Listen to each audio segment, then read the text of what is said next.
mulai dari 3 tahun yang lalu lah sebenarnya. Jadi tiap tahun sebenarnya ada gitu loh. Nah, cuman tahun kemarin memang kita sempat offline ya. Offline itu karena pas banget bulan-bulan Februari waktu itu.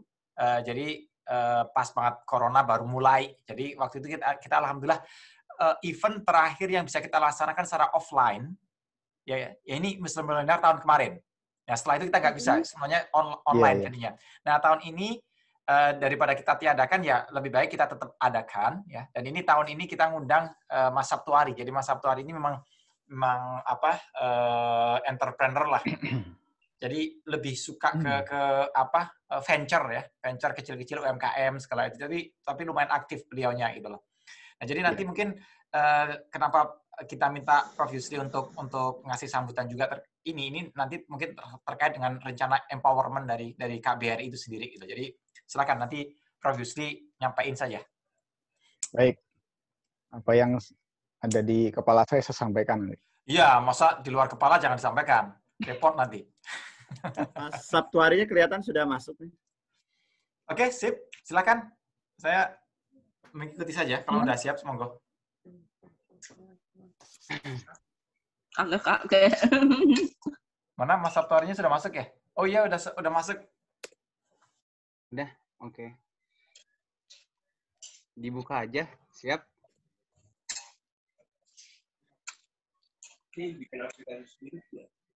Kagak. Zoom ini udah ada di online. Mereka pakai doang buat meeting doang. Tapi kayak bikin event sendiri gitu ya. Wais, Kang Yusuf, tolong yang nggak aktif tolong di mute ya. Lumayan strict aja. Langsung kalau misalkan ada suara yang aneh-aneh, bocor langsung di mute aja. Iya, siap. Iya, atau di setting di awal, Mas Wais. Langsung di mute all gitu semua nih? Enggak. Ya. Oke.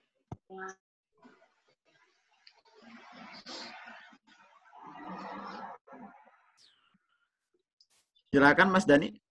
Ya. Bismillahirrahmanirrahim. Assalamualaikum warahmatullahi wabarakatuh. Waalaikumsalam warahmatullahi wabarakatuh. Alhamdulillahirrahmanirrahim. Ar-Rahmanirrahim. Malik yaumiddin. Iyyaka na'budu wa iyyaka nasta'in. Ihdinas siratal mustaqim. Siratal ladzina an'amta 'alaihim ghairil maghdubi 'alaihim waladdallin. Allahumma shalli 'ala sayyidina Muhammad wa ala ali sayyidina Muhammad kama shallaita 'ala sayyidina Ibrahim wa ala ali sayyidina Ibrahim wa barik 'ala sayyidina Muhammad wa ala ali sayyidina Muhammad kama barakta 'ala sayyidina Ibrahim wa ala ali sayyidina Ibrahim fil alamin innaka Hamidum Majid. Alhamdulillah pada kesempatan hari ini, hari Jumat tanggal 5, kita bisa berkumpul di media Zoom ini untuk acara kita, yakni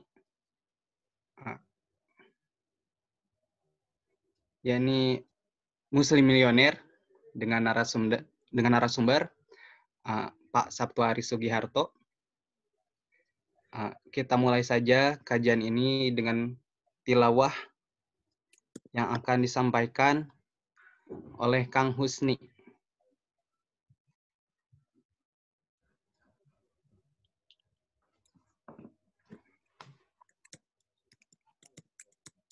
Bismillahirrahmanirrahim. Assalamualaikum warahmatullahi wabarakatuh. Waalaikumsalam warahmatullahi wabarakatuh.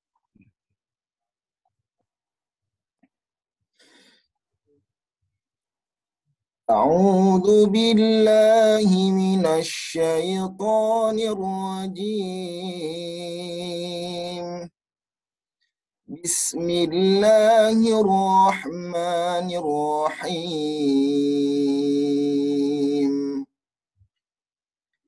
يا أيها الذين آمنوا اتقوا الله وذروا ما بقي من الربا إن كنتم مؤمنين فإن لم تفعلوا فأذنوا بحرب من الله ورسوله وإن تبتم فلكم رؤوس أموالكم لا تظلمون ولا تظلمون وإن كان ذو عسرة فنزلة إلى ميسرة وأن تصدقوا خير لكم إن كنتم تعلمون واتقوا يوما ترجعون فيه إلى الله ثم توفى كل نفس ما كسبت وهم لا يظلمون يا أيها الذين آمنوا إذا تداينتم بدين إلى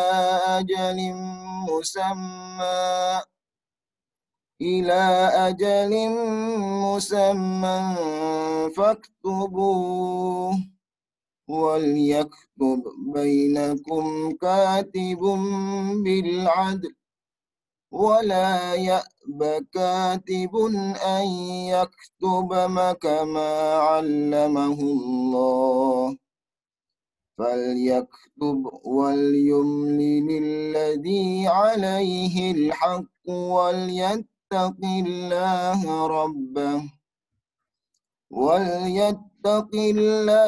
ربه ولا يبخس منه شيئا فإن كان الذي عليه الحق سفيها أو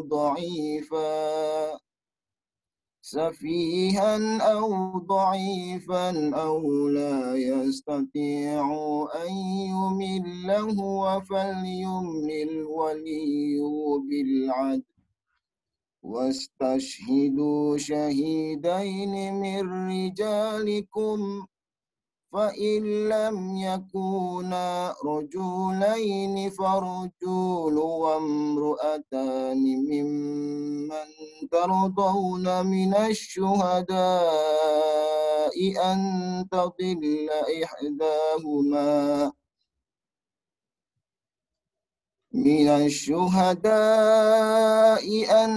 تضل إحداهما فتذكر إحداهما الأخرى ولا يأبى الشهداء إذا ما دعوا ولا تسأموا أن تكتبوا صغيرا أو كبيرا إلى أجله ذلكم أقسط عند الله وأقوم للشهادة وأدنى ألا ترتابوا إلا أن تكون تجارة حاضرة تديرونها بينكم فليس عليكم جناح ألا تكتبوها وأشهدوا إذا تبايعتم ولا يضر كاتب ولا شهيد وإن تفعلوا فإنه فسوق بكم واتقوا الله ويعلمكم الله والله بكل شيء عليم صدق الله العظيم. Assalamualaikum warahmatullahi wabarakatuh. Waalaikumsalam warahmatullahi wabarakatuh. Masya Allah.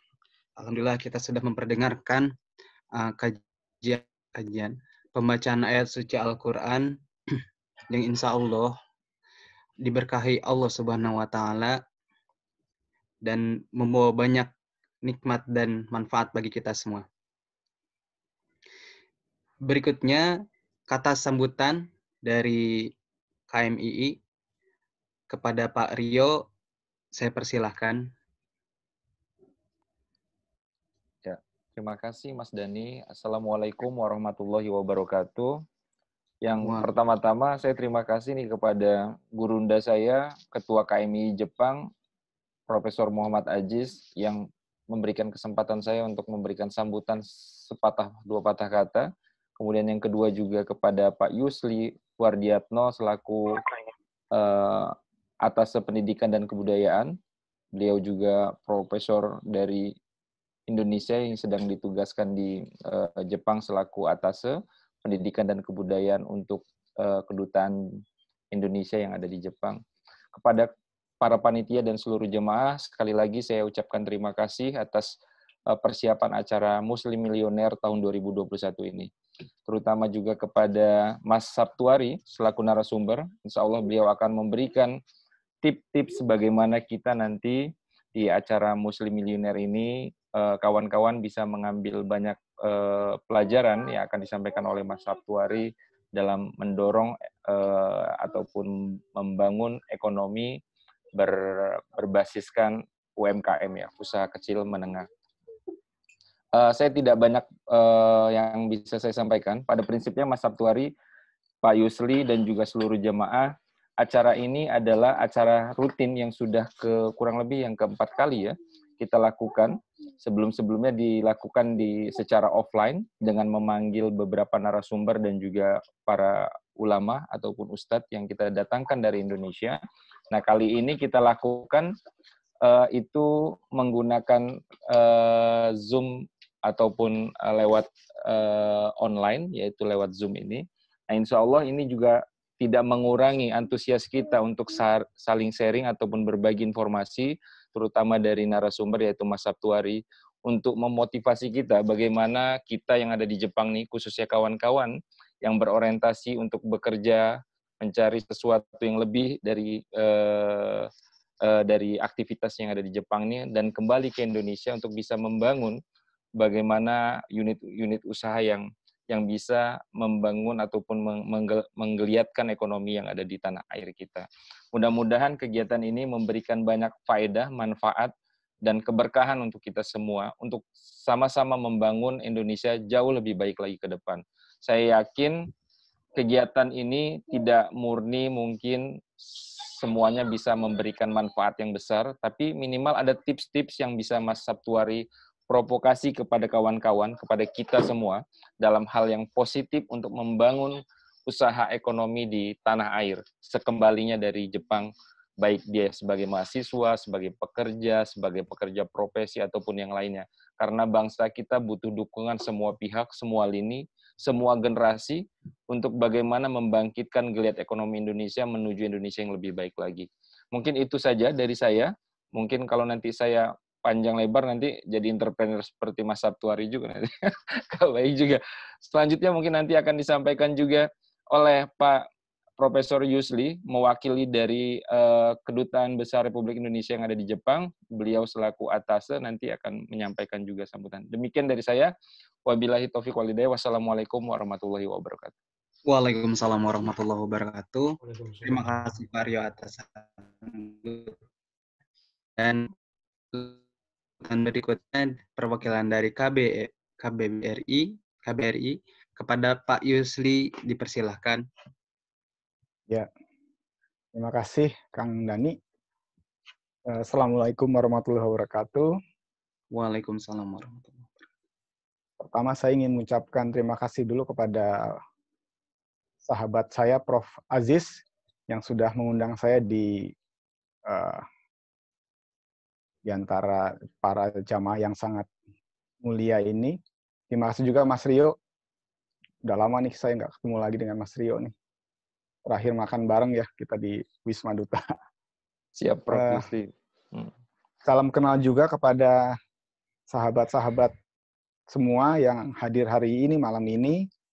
Tadi sudah diperkenalkan, saya Yusli Wardiatno. Jadi kalau nanti kapan-kapan bertemu atau melihat saya di jalan, mohon Jangan lupa menyapa, memanggil. Kalau Anda semua kan mengingat satu, Yusli kan lebih mudah dibanding saya mengingat begitu banyak orang hari ini, gitu ya. Mudah-mudahan nanti kita kapan-kapan bisa sempat langsung bertatap muka, berbicara, ngobrol-ngobrol gitu.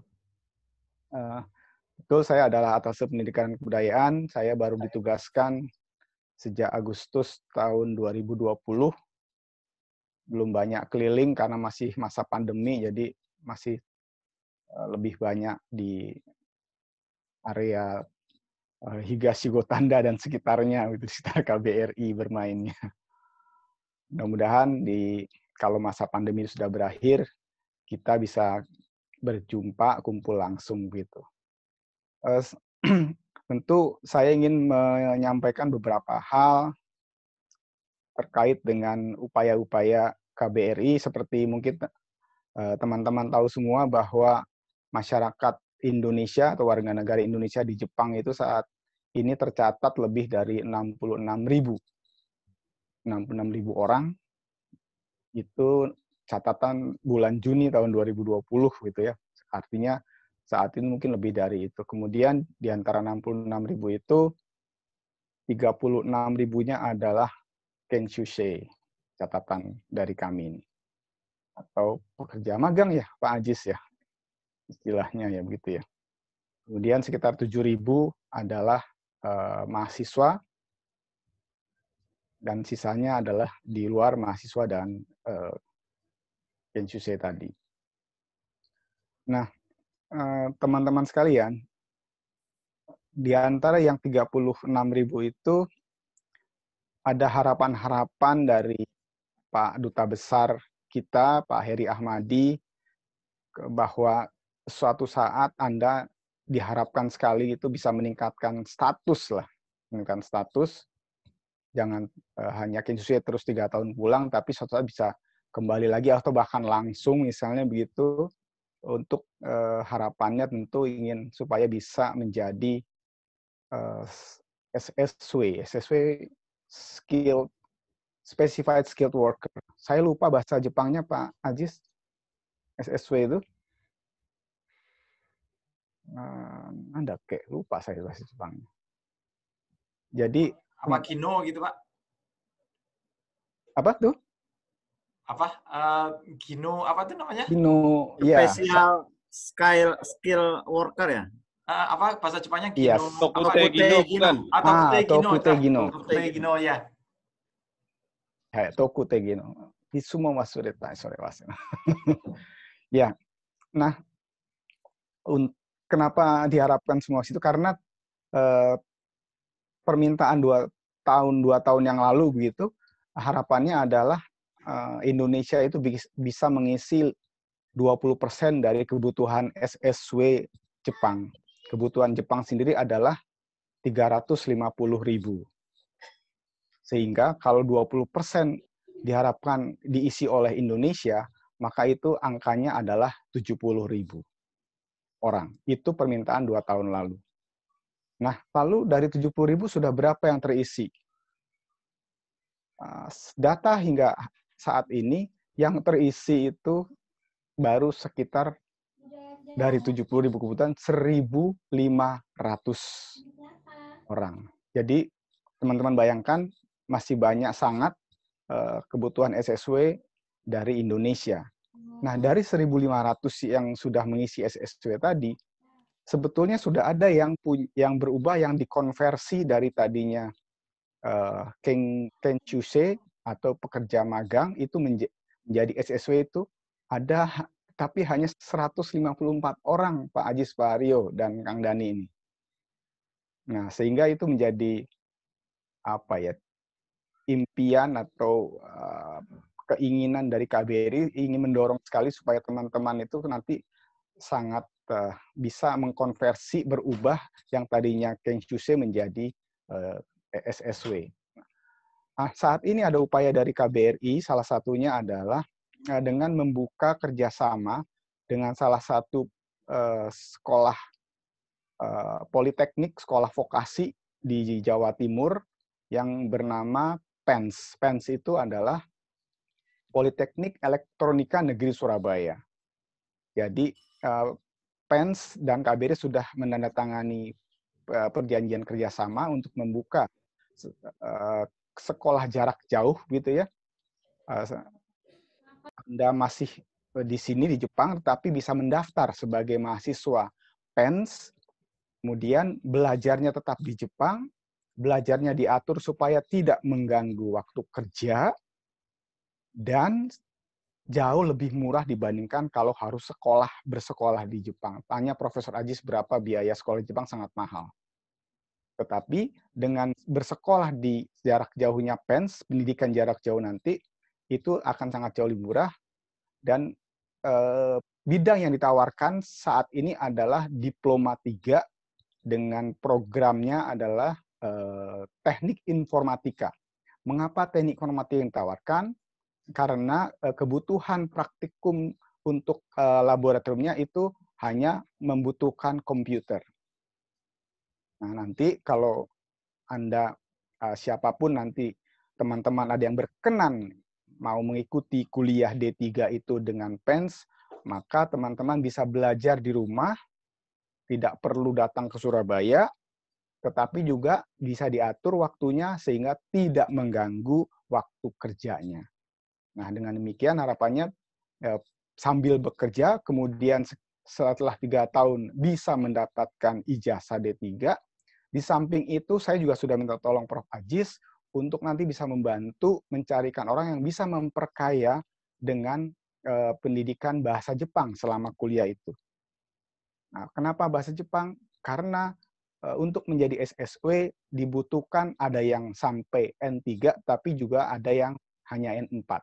Nah, harapannya teman-teman nanti kalau sambil belajar di program yang dengan PENS tadi juga bisa meningkatkan kemampuan bahasa Jepangnya sehingga suatu saat bisa mengikuti ujian Noryoku Shiken sehingga bisa mencapai yang N3 atau setidaknya N4 karena itu menjadi prasyarat untuk bisa menjadi SSW.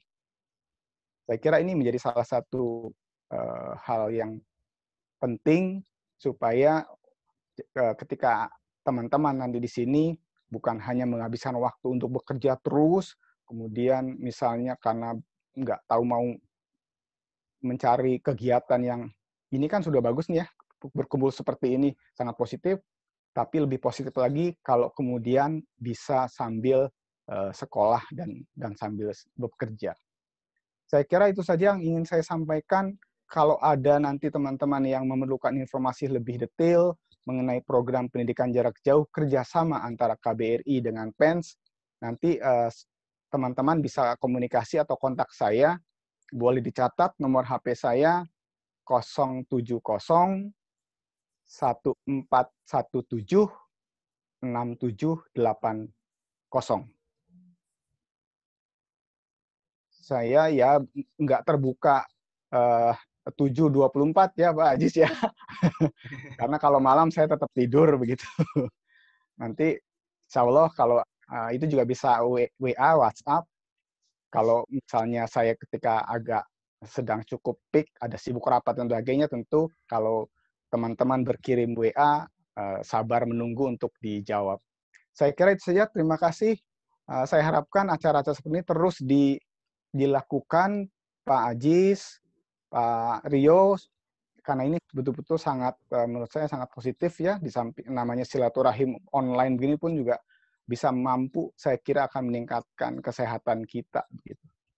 Lagi, terima kasih. Billahi taufiq wal hidayah. Wassalamualaikum warahmatullahi wabarakatuh. Waalaikumsalam warahmatullahi wabarakatuh. Terima kasih Pak Yusli atas sambutannya. Lanjut ke acara berikutnya, yakni pembacaan CV dari Pak Sabtuari yang akan saya bacakan sendiri. Masya Allah ya, banyak sekali. Ini nama lengkapnya Pak Sabtuari Sugiharto, lahir di Yogyakarta 8 September 1979. Beliau ini alumni jurusan Perancangan Pengembangan Wilayah Fakultas Geografi UGM tahun 2004, menjadi provokator entrepreneur, owner dan founder Kedai Digital, Jogis Hijrah Shop, Tengkleng Hoha, Jalu Sugih, Snack Store, dan beberapa bisnis UKM lainnya. Penulis 13 buku hijrah dan wirausaha, bestseller tetralogi, Kembali ke Titik Nol, dan 33 kisah nyata bisnis tanpa riba.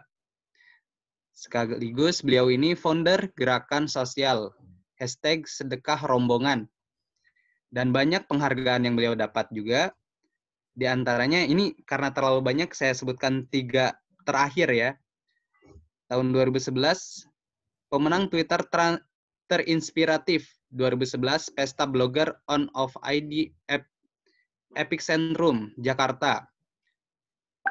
Terus, penerima Kedaulatan Rakyat Award kategori Entrepreneur Kreatif, diserahkan oleh Sri Sultan Hamengkubuwono X. Dan terakhir, nominator Pahlawan Kita, pilihan pemirsa Sindo RCTI. Adapun aktivitas dari beliau, ini banyak juga aktivitasnya, saya bacakan 3 saja ya. Banyak banget ini. Wah, nggak kelar setengah jam kayaknya. Narasumber, liputan, dan acara entrepreneur di berbagai televisi swasta, Trans TV, Trans 7, Metro TV, RCTI, TV One, dan lain-lain. Video bisa dilihat di YouTube. Di search aja Sabtuari. Nanti akan muncul. Dan sebagai announcer program radio, Kobis, Kongkow Bisnis di Jeronimo FM, 106,1 FM, Jogja, dari tahun 2013 sampai 2015. Sekaligus pengelola grup Facebook Belajar Wirausaha Bareng Sabtuari dengan 391.000 lebih akun member. Nah, itu dia sebagian kecil dari CV beliau. Langsung saja kita ke materi yang akan disampaikan oleh Kang Sabtuari dengan tema berani bisnis gak pakai ragu. Kepada Kang Sabtuari, saya persilahkan. Masya Allah, alhamdulillahirrahmanirrahim. Teman-teman di Jepang, ya Allah. Ini beberapa wajah saya kenal ini. Mas Aziz, udah profesor sekarang ya? Dulu udah profesor juga. 12 kita ketemu ya. Ini dari Purworejo ya Mas Aziz ini ya? Masya Allah. Ada juga Mas, siapa ya? Mas Rio, sepertinya saya ingat beberapa wajah ini. Pak Yusli mungkin baru bertemu pertama 2017 ke Tokyo itu waktu sama Harun ya. Pak siapa Mas? Saya lupa. Ya dari Pak Harun, KBRI betul, Pak. Betul, Pak Harun. Pak siapa yang pindah ke NTB? Pak Wilopo. Pak Wilopo, Masya Allah, luar biasa, alhamdulillah. Semoga semua sehat. Bagaimana kabar di Jepang hari ini? Dingin atau dingin tetap ya? Kalau Jogja kemarin hujan hujan batu es di Jogja. Wes dimanapun semoga semua sehat, tetap bertemu walaupun secara online dan tetap mendapatkan banyak keberkahan dalam hidup kita. Seneng dengar kalau masjidnya sudah jadi. Berangkat ke Tokyo lagi nih. Ngajak keluarga tapi ya, karena kemarin sendirian. Oh, sama Tengku Wisnu waktu itu. Teman-teman di Jepang, tadi Pak Yusli bilang ada 66.000 WNI di Jepang. Saya kaget, Pak. Banyak ternyata, Pak ya. Lebih banyak mana sama ini kalau kumpul jadi peserta member malam hari ini semua join, jebol langsung ini Zoom. Tapi yang jelas setiap pertemuan semoga mendapatkan jalan keberkahan kalau niatnya baik untuk berbagi ilmu. Saya tentu punya teman Jepang pasti orang-orang hebat semua, kuliahnya di kampus-kampus terkenal atau kerja di perusahaan-perusahaan terkenal, pasti punya sistem yang luar biasa. Jadi yang saya sampaikan ini kita saling belajar. Saya juga kan pasti ada ilmu baru. Satu prinsip yang saya pegang adalah semua orang adalah guru, semua tempat adalah sekolah, dan semua waktu saat belajar. Punya sesuatu yang bisa kita pelajari, berarti dia adalah guru kita. Bahkan termasuk orang gila ketemu di jalan tuh, woi, apa kabar guru?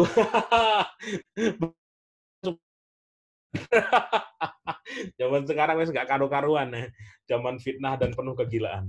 Info sebentar tentang buku terbaru saya yang terbit 33 kisah nyata bisnis tanpa riba. Ini alhamdulillah sudah hampir 5.000 pieces terjual online, tidak dijual di toko buku besar.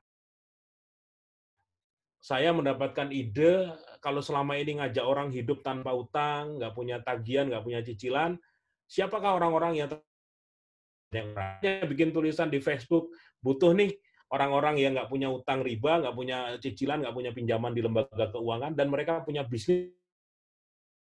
Tim data itu 115, saya hanya butuh 33. Ngambil angka cantik saja lah, 33 itu angka bagus kalau dalam Islam. Dan ternyata di satu berdoa, ya Allah, siapa yang kira-kira orang ini punya jalan yang bagus dalam bisnisnya dan bisa menjadi inspirasi. Wajahnya saya pajang di cover ini, mereka bisa bisnis tanpa riba, saya rekam via Zoom bulan September lalu, satu orang itu bisa sampai 5 menit mengorek bisnis mereka, dan luar biasa. Mereka membuktikan loh, ternyata hidup tanpa utang itu bisa. Nggak punya utang sama sekali, nggak punya kartu kredit. Nggak. Dari karyawan belasan, puluhan, itu bahkan ada yang banyak sekali, dan mereka bisa eksis. Ini bukunya, Masya Allah, teman-teman kalau yang di Jepang, semoga bisa memiliki. Dan ini saya pasang di tengahnya kotak, aku juga bisa. Jadi banyak udah beli itu nempel fotonya di sini, menjadi orang ke-34. Ini berbagi sharing tentang buku saya yang terakhir kemarin. Jadi saya masih di jalur saya sejak 5 tahun lalu, saya mengajak orang-orang untuk berbisnis. Tapi dengan menjauhi semua yang berhubungan dengan hutang, walaupun itu hutang dagang. Saya bermain di level UKM. Beda kalau teman-teman misalnya di bisnis yang sangat besar, di konstruksi yang melibatkan pemerintah, butuh dana triliunan atau miliaran, nah itu beda lagi. Tapi saya ngajak di level UKM semua dengan bidang saya, karena terlalu banyak teman-teman. Tapi ketika pengelolaan keuangannya nggak baik, manajemennya nggak bagus, ternyata gampang ambruk. Dan kalau kita kaitkan dengan agama, kalau teman-teman yang Muslim pasti paham, di Fatwa Majelis 4 dijelaskan bahwa praktek di perbankan banyak mengandung riba, sementara riba itu dalam agama Islam sangat dilarang. Dan ini memang menjadi sebuah PR besar. Hadirnya BSI, Bank Syariah Indonesia, semoga bisa menyempurnakan akad-akad yang selama ini banyak dikritisi oleh para ustadz-ustadz di luar dari MUI. Mereka bilang masih belum ada akad yang sempurna. Kita doakan akan lebih baik ke depannya. Teman-teman semua, saya mungkin akan sharing pengalaman saya yang lebih 1 jam dulu, baru nanti tanya-jawab, 40 menit atau 1 jam, tentang materi apa yang pernah saya dapatkan selama masa pandemi ini di Indonesia. Ya, jadi izin share screen ya Mas ya. Share screen sebentar. Oke. Saya pakai ini. Share. Ya. Jadi ini saya mau sharing tentang bagaimana sih teman-teman di Jogja bertahan dalam masa pandemi. Kasus yang terjadi, mungkin teman-teman yang dapat kabar, bukan hanya di Jogja, tapi di kota manapun, bahkan jelas seluruh dunia ya, ekonomi sangat tadi siang Presiden menyatakan jumlah pengangguran itu sampai 10 juta yang terdampak karena pandemi ini. Nah, yang bikin laris, ternyata ketika saya baca ulang, banyak kisah-kisah orang-orang yang ternyata mereka bertahan itu tidak lagi pakai manajemen ekonomi, bahwa harus banyak promosi, harus banyak melakukan program-program yang jelimet. Mereka menyerahkan bahwa rezeki Allah menjamin rezeki saya. Yang penting saya jualan dan memperbanyak sedekah, dan sampai sekarang bisa melewati masa pandemi setahun. Mungkin nanti kita akan bahas sedikit tentang hal seperti ini. Jadi bangkit lagi di masa. Dan saya juga dalam bisnis saya kemarin sempat menutup 2 usaha saya, 2 kuliner sama 2 kedai digital, 4 totalnya ya. Cuman yang 2 ini sebelum pandemi sudah saya tutup duluan. Bahwa memang dalam bisnis ini tidak 100% akan mulus. Tidak 100% akan langsung dapat untung besar. Tidak langsung kaya raya. Wah, ini yang harus teman-teman pahami. Baru kemarin ada salah satu alumni Jepang, Mas siapa kemarin yang tinggal di Gunung Kidul, curhat. Pulang dari Jepang, saya kontak dengan teman-teman juga, Mas, dan sama-sama bikin usaha. Kok kami sama-sama ya, usahanya itu nggak jalan. Kami pegang modal besar, tapi manajemen kami nggak bisa maksimal sehingga usaha tersebut berguguran. Jadi ini kita akan bahas satu persatu. Mungkin ini dari ya, pengalaman saya kemarin ketika pandemi masuk. resesi kemarin sudah terjadi, bahwa triwulan terakhir 2020 kemarin sudah minus 3-4%. Infonya sekarang sudah mulai beberapa titik bangkit lagi, cuman kemarin isu corona versi Max kalau di iPhone itu masuk dari Inggris. Nah, ini berita kemarin satu halaman di yang terbaru corona ini, walaupun orang sudah banyak cuek, nah, kalau di sekitar kita ya, tetap pakai masker, tapi mereka berpikirannya positif aja. Wes lah, pokoknya nggak ada lagi kita menyerah gara-gara corona ini. Ada beberapa teman pengusaha yang kayak gitu.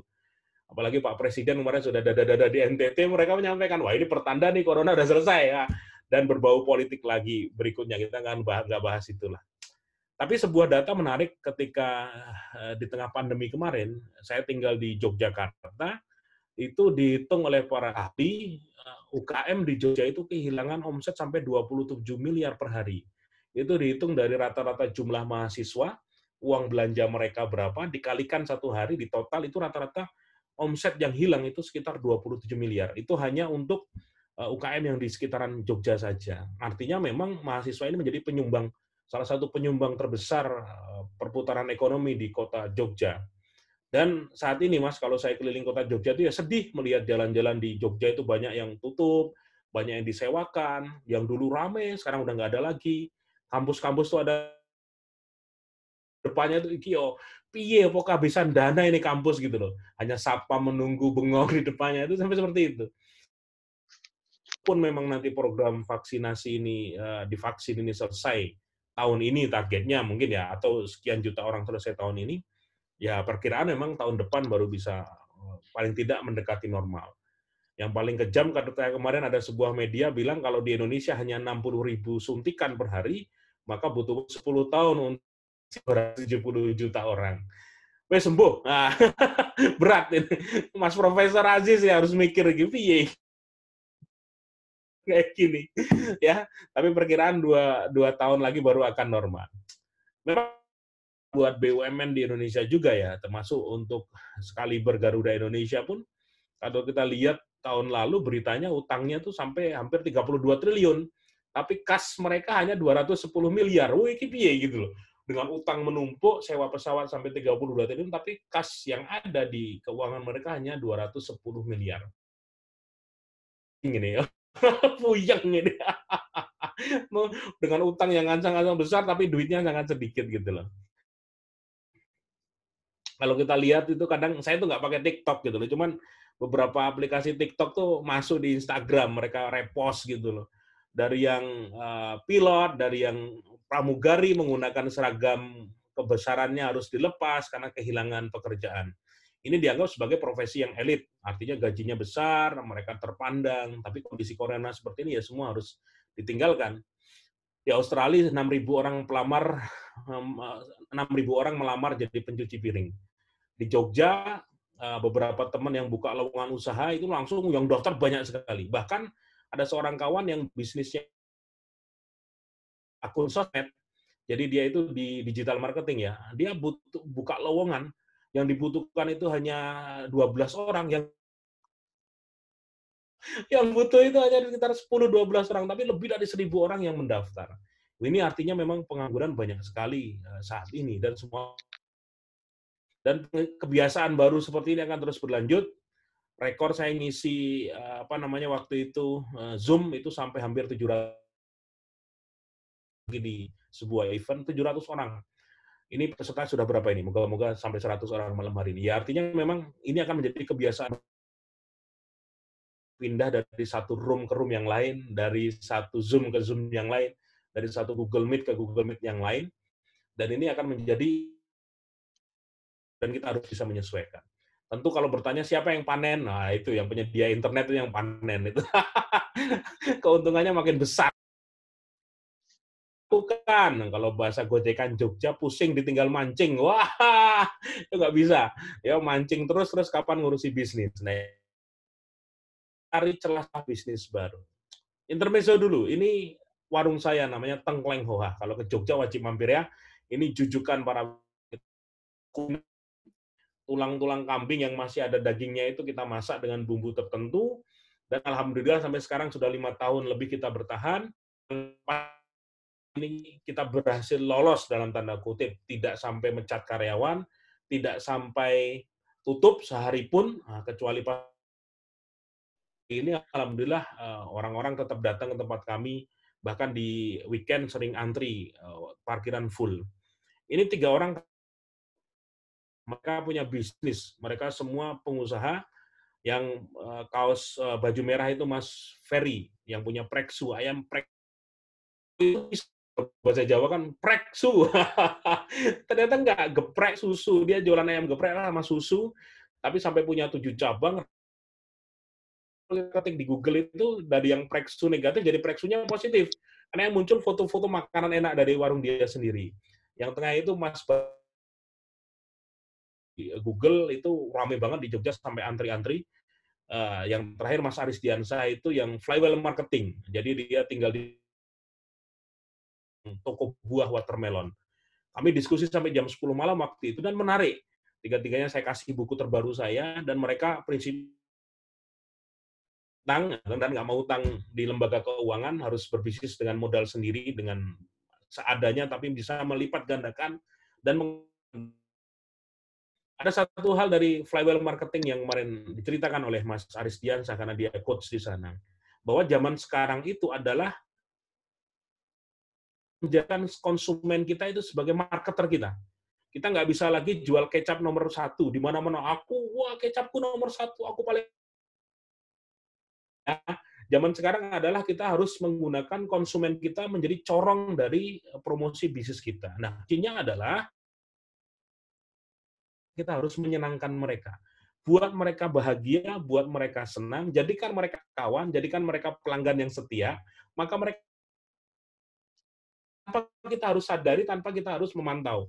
Melalui apa? Ini melalui handphone, sosial media ini. Ini kekuatan luar biasa.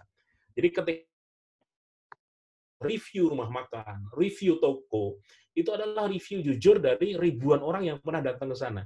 Kalian misalnya punya usaha,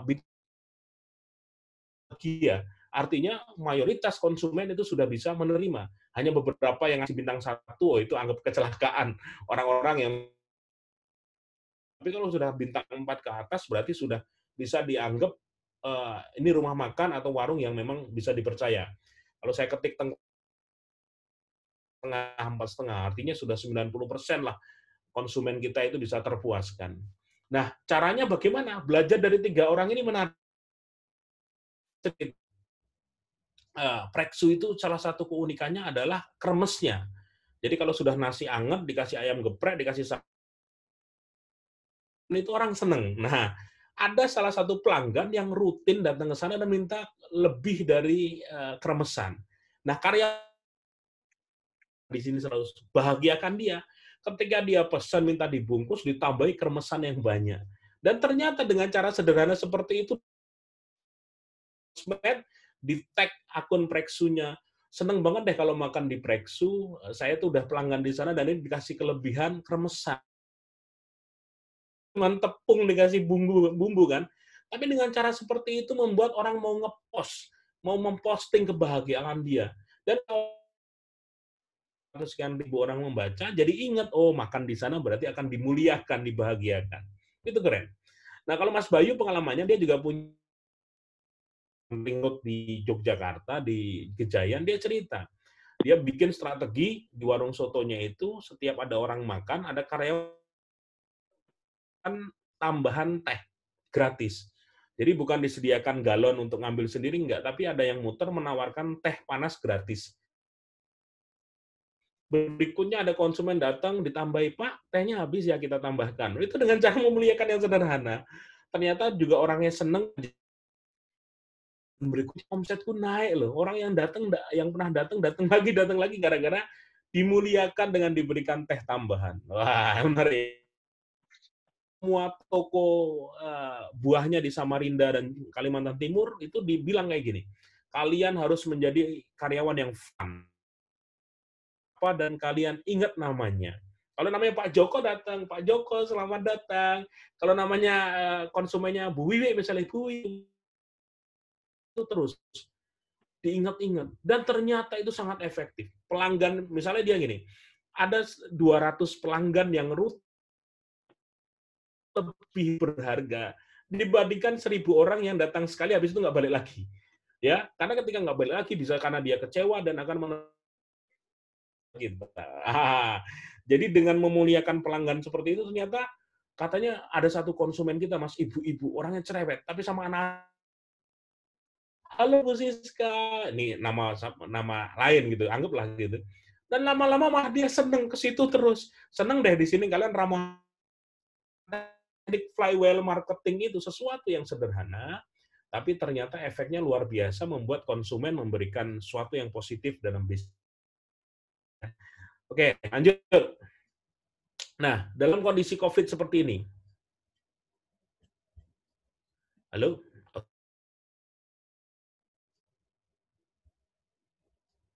Video saya kok nggak muncul? Iya, videonya kayaknya mati itu, Pak Sabtuari. Oke, Mas, sebentar. Biar kelihatan wajahku. Suaranya juga putus-putus, Mas Sabtuari. Kepencet, Mas. Suaranya juga kayaknya putus-putus, Mas Sabtuari. Suara udah full, Mas, ya?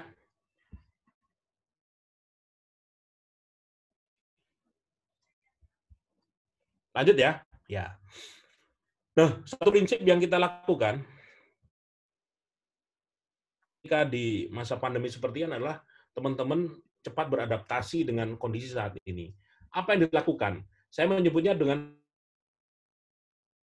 ini bahasa supaya paling gampang saja. Pivot itu kalau kita main bola basket itu seperti memutar badan 180 derajat. Kita ngadep sini untuk dribble bola, menghindar dari musuh kita, dari lawan kita, agar bisa memasukkan bola ke dalam ring dan menghasilkan adalah plesetan aja. Pivot dan pispot itu alat buat nampung air seni kalau di rumah sakit. Dalam kondisi tertentu, pispot ini bisa digunakan ketika kondisi darurat buat ngelempar anjing galak yang mau gigit kita pun bisa. Nah, dua ilmu ini yang ternyata dilakukan oleh teman-teman selama pandemi di Jogja. Pivot, apa itu? Kita tetap bertumpu pada bisnis kita, tidak meninggalkan bisnis yang sebelumnya, tapi cara nge-grab duit. Dari yang sebelumnya misalnya hanya nunggu orang datang, sekarang kita menjemput supaya bisa uangnya itu kita walaupun berjauhan tapi tetap masuk ke dalam omset kita. Ini kawan saya Gus Madhan itu punya usaha namanya Sugara Milk, jualan susu, ketan dan lain sebagainya. Di masa sebelum pandemi itu ratusan orang tiap hari datang ke tempat dia. Dalam kondisi pandemi dia mikir, wah ini disuruh Satpol PP dibubarkan, nggak ada alternatif lain, ada dicari cara, ya WA susu diantarkan. Wes di kos-kosan aja nggak usah keluar, cukup WA kita kirim orang untuk mengirimkan. Dan ternyata itu bisa dilakukan. Harus kawan saya yang lain yang punya Arfa Barbershop, ini Mas Arif Fatoni, itu punya 68 cabang cukur rambut di Jogja dan kota. Orang kalau antri dipotong rambut, Mas, di ruang tertutup, ada AC-nya, waktu itu di awal corona ya, dia mikir, ini nggak bisa percaya bahwa kondisi aman-aman saja, dan kita nggak bisa menjemput bola seperti ini. Akhirnya dia bikin layanan Arfago, cukup WA, maka ini tukang cukurnya ini akan datang ke rumahnya dan dicukur, walaupun bayarnya lebih mahal. Kalau datang langsung kita bayar 25.000, nggak masalah. Tapi kita nggak perlu antri, nggak perlu desak-desakan, nggak perlu kumpul di tempat tertutup, dan dipotong. Akhirnya saya udah pakai 2-3 kali potong kemarin selama pandemi. Bahkan sekali bertukang sayur pun sekarang melakukan pivot-pivot dalam bisnisnya, supaya ibu-ibu nggak cek ini cukup bikin grup, tapi grup bukan grup ya, grup broadcast kepada ibu-ibu langganan dia, Bu, nomor WA-nya berapa? Besok saya umumkan ya harga terbaru, dia broadcast itu. Harga cabai hari ini berapa, bawang berapa, ibu-ibu ini tinggal pesen, Mang, besok bawain ini nih. Pagi hari dia sudah muter sambil bawa dagangan dia untuk mengirim sayur dengan motor tersebut, tapi juga tetap jualan. Pernah satu ketika ketemu, Ceng, berapa nih yang terjual? Alhamdulillah Pak, 20 plastik udah dipesen. Artinya sudah 20 ibu-ibu di komplek-komplek perumahan itu yang membeli produk dia. Belum dari hasil dia jualan produk yang lain.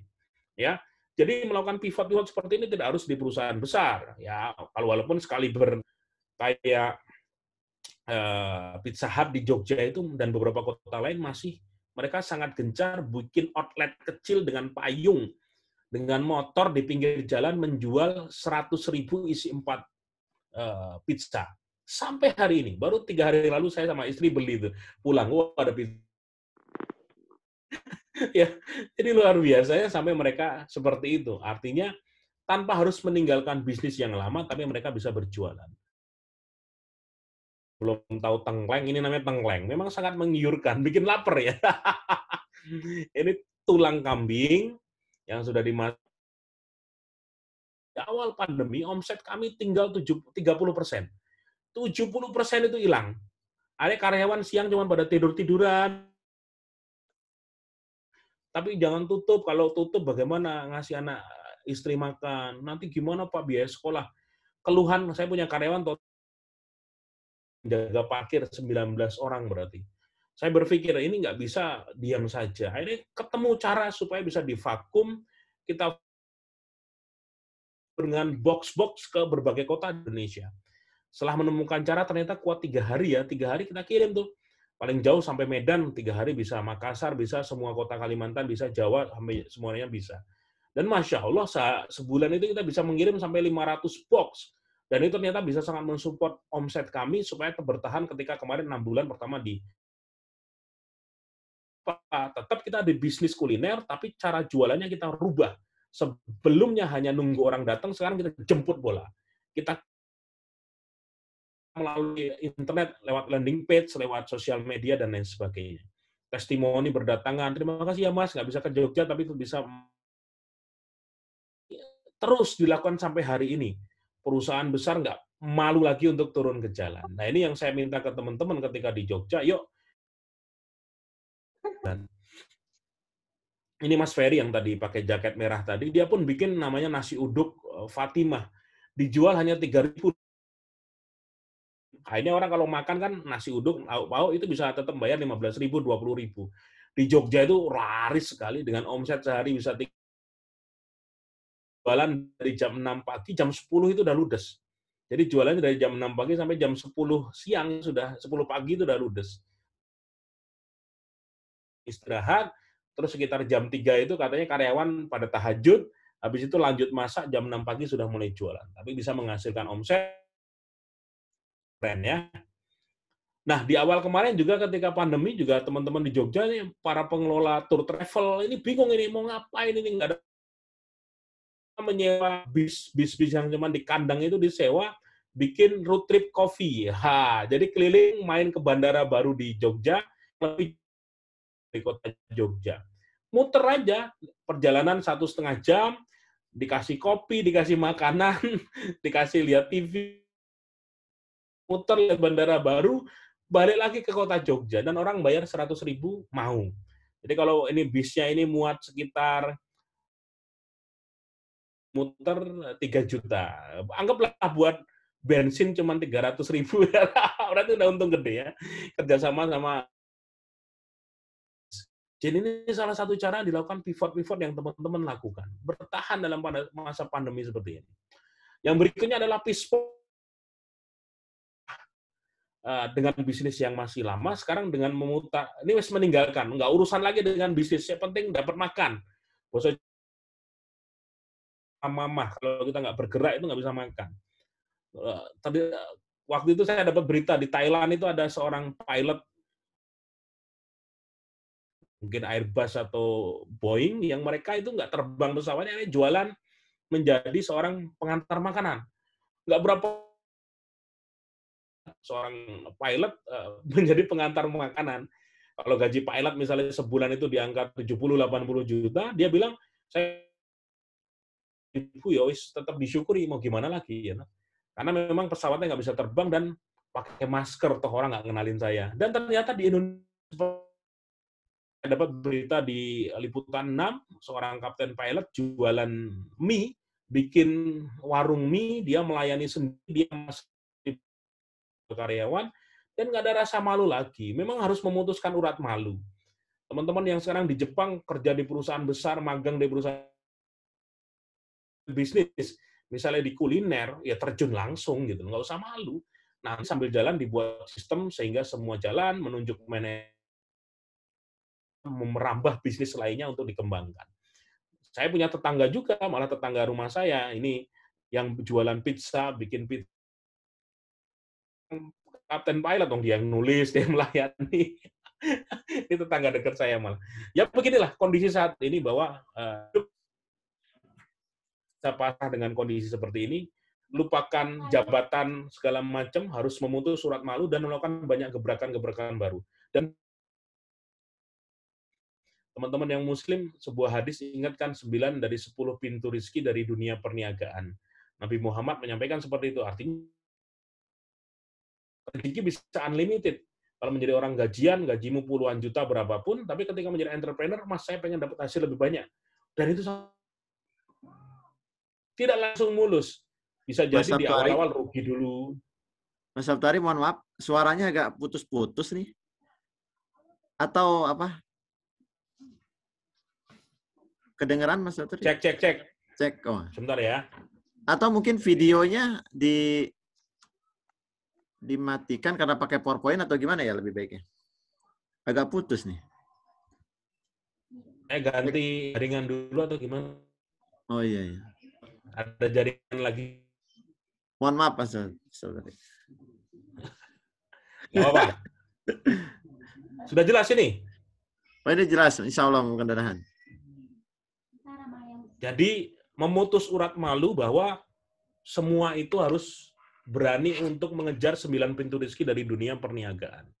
Yang tadi Nabi sampaikan bahwa 9 pintu rezeki dari dunia perniagaan, maka teman-teman kalau mau berniat menjadi entrepreneur ya harus berani terjun ke sana. Walaupun memang nggak harus selalu mulus di awal. Mungkin akan rugi, mungkin banyak tantangan. Lakukan saja, insya Allah nanti ketika tekun, maka akan mendapat banyak pintu-pintu rezeki yang luar biasa. Ini ada fotografer di Jogja, mantan karyawan saya, dia kalau moto juga sampai ke Korea, sampai ke Jepang. Tapi ketika di awal pandemi tidak ada, dia jualan donat. Yang punya bis sampai jualan nasi kebuli, jualan nasi Maryam, dan lain sebagainya. Ini Masya Allah, luar biasa. Artinya, teman-teman ketika mau terjun ke dalam dunia entrepreneur itu kadang-kala tidak harus melihat sesuatu dengan modalnya berapa ya, sewa rukonya berapa ya. Kadang-kala dengan cara mencari sesuatu yang masyarakat butuhkan, cukup dengan jualan via WA pun bisa jalan. Ada ibu-ibu di dekat rumah saya yang dia ngelihat ada seorang petani yang punya sering panen ikan, beberapa panen ikan, dan dia langsung beli freezer. Dan dia cukup promosi melalui Facebook, melalui WA, yang butuh ikan segar, saya ready stock loh. Dan hari ini panen. Difoto ikan-ikannya, disiapkan freezernya, diantar. Kalau nggak habis hari ini masuk freezer dan semua ada kondisi segar. Itu loh. Jadi cara-cara seperti ini yang luar biasa. Sampai jualan daster reject pun jadi duit. Ketika kita datang, oh ini daster dijual 150.000. Ternyata ini reject, kalau dijual melalui WA, dengan bahasa sekali beremak-emak itu pintar banget. Sampai istri saya beli, adiknya beli, karena harganya bisa setengah harga. Ya, tidak layak jual di toko, tapi layak pakai. Dan dijual secara online, pasarnya masih ada. Dan pispot-pispot ini terus dilakukan. Kalau sekali Air Asia pun buka bisnis akikoh. Garuda bikin reservasi pernikahan di atas pesawat. Neko-neko ya. Thai Airways buka kios roti goreng Patunggo yang digandrungi warga. Kalau di kemarin yang heboh tuh Odading, sampai orang-orang antri. Ya ini adalah mencari sesuatu yang kadang-kadang orang tidak pikirkan, tapi saat ini dibutuhkan. Kemarin sempat di awal pandemi masker tuh heboh. Orang jual masker sampai numpuk banyak banget. Sampai akhirnya teman-teman yang dipercetakan nyari cara supaya bisa berjualan masker tapi sudah dengan branding seperti ini. Dan ini kalau dibikin 2 lapis, dan ada seorang kawan saya cerita dia sehari bisa mengerjakan sampai 1.000-2.000 masker. Sampai hari ini. Artinya peluang itu selalu ada. Ada juga face shield yang juga di-branding dengan logonya. Ini teman-teman dipercetakan pada bikin. Saya bikin kaos tema Corona jangan dekat-dekat. Dan ini kita jual nyetak 100 habis, nyetak lagi. Dan ini saya gunakan adalah momen, iya, bagaimana kreativitas dalam kondisi kesempitan seperti ini. Sorry. Ada kemarin temanya adalah tentang imun. Ketika imun di awal pandemi, saya ingat di Indonesia, di Jogja itu kita mau nyari vitamin C itu sangat susah. Datang ke Indomaret, beli vitamin C itu saya ngambil 2 Strip nggak boleh, mohon maaf Pak, satu orang satu strip. Dan momen itu digunakan teman-teman untuk bisa mencari peluang. Ada seorang kawan yang jualan lemon. Air lemon dia dapat supplier dari Lampung, dikemas ulang, dikasih merek, dibikin sistem reseller. Dan dia bilang, Mas, ini meledak, Mas. Sebulan tuh aku bisa ngirim banyak sekali. Bahkan dia bilang bisa beli mobil cash gara-gara jualan lemon. Saya bilang, wah luar biasa ya. Jadi buat dia pandemi jadi berkah karena berjualan produk yang dibutuhkan dengan supply yang banyak dan dia dilakukan secara terus-menerus dengan sistem agen dan reseller yang begitu masif dilakukan. Luar biasa. Ada juga yang tadi pagi saya ngisi di Metro TV di acara Selamat Pagi Indonesia. Saya jelaskan, ini ada follower saya cerita. Gara-gara pandemi, tema imunnya ini, isunya imun diangkat. Ibunya dia yang jualan jamu itu sehari paling pesanan 15, 20. Dia bikin akun Instagramnya, jamu asli dari dapur, di foto, di video ditunjukkan. Dan Masya Allah dia cerita, sehari itu pesanan bisa 150 sampai 200 botol, Mas. Omset sehari 3 juta. Wih, luar biasa ya. Hanya dengan jualan produk yang biasa, tapi ketika kita ngemas dengan sosial media dan dibutuhkan saat ini, maka menjadi sesuatu yang laris dan dicari oleh orang-orang. Mencari celah pasar, ini juga harus dilakukan teman-teman ketika berbisnis. Kemarin banyak orang tagline-nya di Indonesia adalah di rumah saja, di rumah saja, di rumah saja. Nggak usah pergi kemana-mana. Itu kurang lebih sekitar 7 bulan ya, kemarin yang gencar banget, 7 bulan, 8 bulan, sampai bulan Oktober, September itu. Dan itu dilakukan oleh teman-teman yang mereka punya percetakan lesu, tidak ada pesanan. Dia membuat namanya adalah, ini kawan saya di Jogja, ID Photobook. Bikin landing page, handphone Anda mulai penuh, memorinya sudah nggak cukup, kumpulkan foto terbaik kami cetakan dalam bentuk album. Itu luar biasa meledak. Karena orang jadi megang HP, ngelihat foto-foto sekian tahun lalu atau sekian bulan lalu, kebiasaan orang Indonesia atau kita semua, handphone memorinya gede, liburan fotonya banyak, tapi dilihat sekali habis itu dilupakan. Tapi ketika ada kesempatan di rumah untuk bisa melihat foto-foto kemarin, jadi mikir, banyak fotoku yang bagus ya, nggak pernah dicetak. Kalau dicetak di foto masa lalu dengan ukuran 4R, 3R udah biasa. Sekarang dengan bayar 99.000 sudah termasuk ongkos kirim, artinya free ongkir, dibuatkan 50 foto dicetak dalam bentuk majalah. Dan itu meledak. Saya pernah datang ke tempat produksinya itu 200 orang karyawan ngerjain photobook ini. Saya bilang, wih gila, berarti sebulan berapa? Ya rata-rata 2M minimal dari jualan foto. Jadi jualan foto orang. Hasilnya bagus, mereka sudah punya template, orang-orang tinggal mengirim 5 fotonya, maka template itu akan menjadi maksimal. Keren ya. Jadi dari ide sederhana seperti ini tetap bisa bertahan kondisi sekarang. Ada juga di Jogja itu namanya Buah Baru Online. Followernya sudah lebih dari 20.000 orang. Dia melayani pesanan buah fresh melalui Instagram dan WA dan diberikan kelebihan free ongkir. Area kota Jogja itu free ongkir. Dia menggunakan Google Maps ya. Jadi diatur pemesanan dari jam 7 pagi atau jam 6 pagi sampai jam 12 siang, didata semua. Jogja Timur mana, Jogja Utara mana, Jogja Barat mana, dengan Google Maps dipetakan, area Jogja Timur berangkat ya, dan free ongkir. Artinya mereka udah ngitung nih, kalau motor berangkat pakai box, biaya berapa sih, bensinnya berapa sih, udah dihitung oleh mereka. Mantap ya. Dengan cara seperti ini, Masya Allah ternyata mereka bertahan. Saya pernah beli harga 150.000 dapat buah segar dan ongkos kirimnya juga gratis. Dan infonya mereka bisa menjual ratusan kilogram per hari dengan cara sistem seperti ini. Tanpa harus buka toko buah, tanpa harus sewa ruko, tanpa harus promosi dengan baliho besar, hanya menggunakan Instagram dan WA, tapi berikan pelayanan. Dengan memfoto-foto, bikin video buah-buah segar mereka, dan ternyata sangat efektif. Mantap. Ada juga yang maklaran, artinya dia tidak memproduksi produk. Akunnya namanya Yuk Tukoni, kalau bahasa Indonesianya ayo dibeli.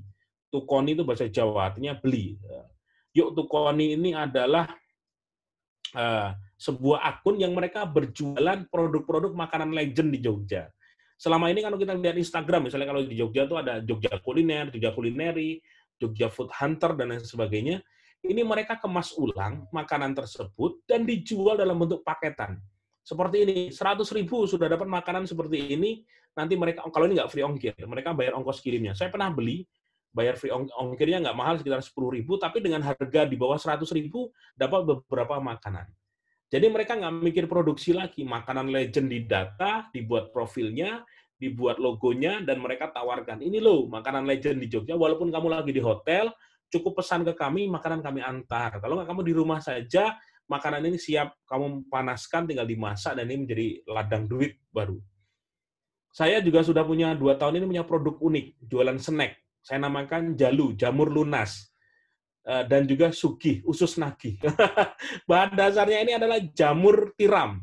Saya kerjasama dengan salah satu mitra di Kediri, di sana banyak jamur, dan saya nggak pengen snacknya biasa saja, harus ada jadi jalan syiar kebaikan. Akhirnya saya bikin salam lunas. Artinya apa? Ketika di jamur lunas, orang baca ini mendapatkan inspirasi untuk lunas dari utang. Karena di bagian belakang itu saya tulis tips lunas utang. Wah, kalau yang ini tips lunas utang nih. Yang Jalu. Kalau sugih ini tips nagih utang, kebalikannya. Usus nagih, tips nagih utang. Karena apa? Banyak banget orang-orang yang sekarang terjerat utang, maupun baik hati ngasih utang, tapi putus silaturahmi karena gara-gara nggak bisa nagih utangnya.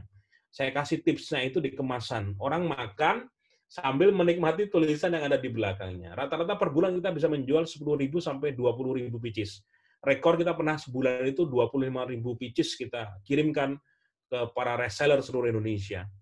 Mantap, artinya produksi petani bisa dijalankan, peternak ayam juga ususnya ini bisa kita manfaatkan, karena kalau googling itu manfaat dari usus ayam juga banyak, dan kita masak dengan standar yang bagus, dan kita jual dengan sistem reseller seluruh Indonesia. Ini sudah 2 tahun, alhamdulillah, dan kita punya ratusan reseller seluruh Indonesia. Saya mau bikin, kemarin malah bikin lagi krukul hoha, kerupuk kulit hoha. Ini juga saya bukan akal-akalan ya, mencari ide. Ada seorang kawan yang dia punya produksi bagus, dia resign dari bank, pengen hijrah dari perusahaan yang dianggap, wah nggak tenang mas, dulu kerjaanku nawarin utang ketika usahanya bangkrut, aku jadi merasa bersalah juga.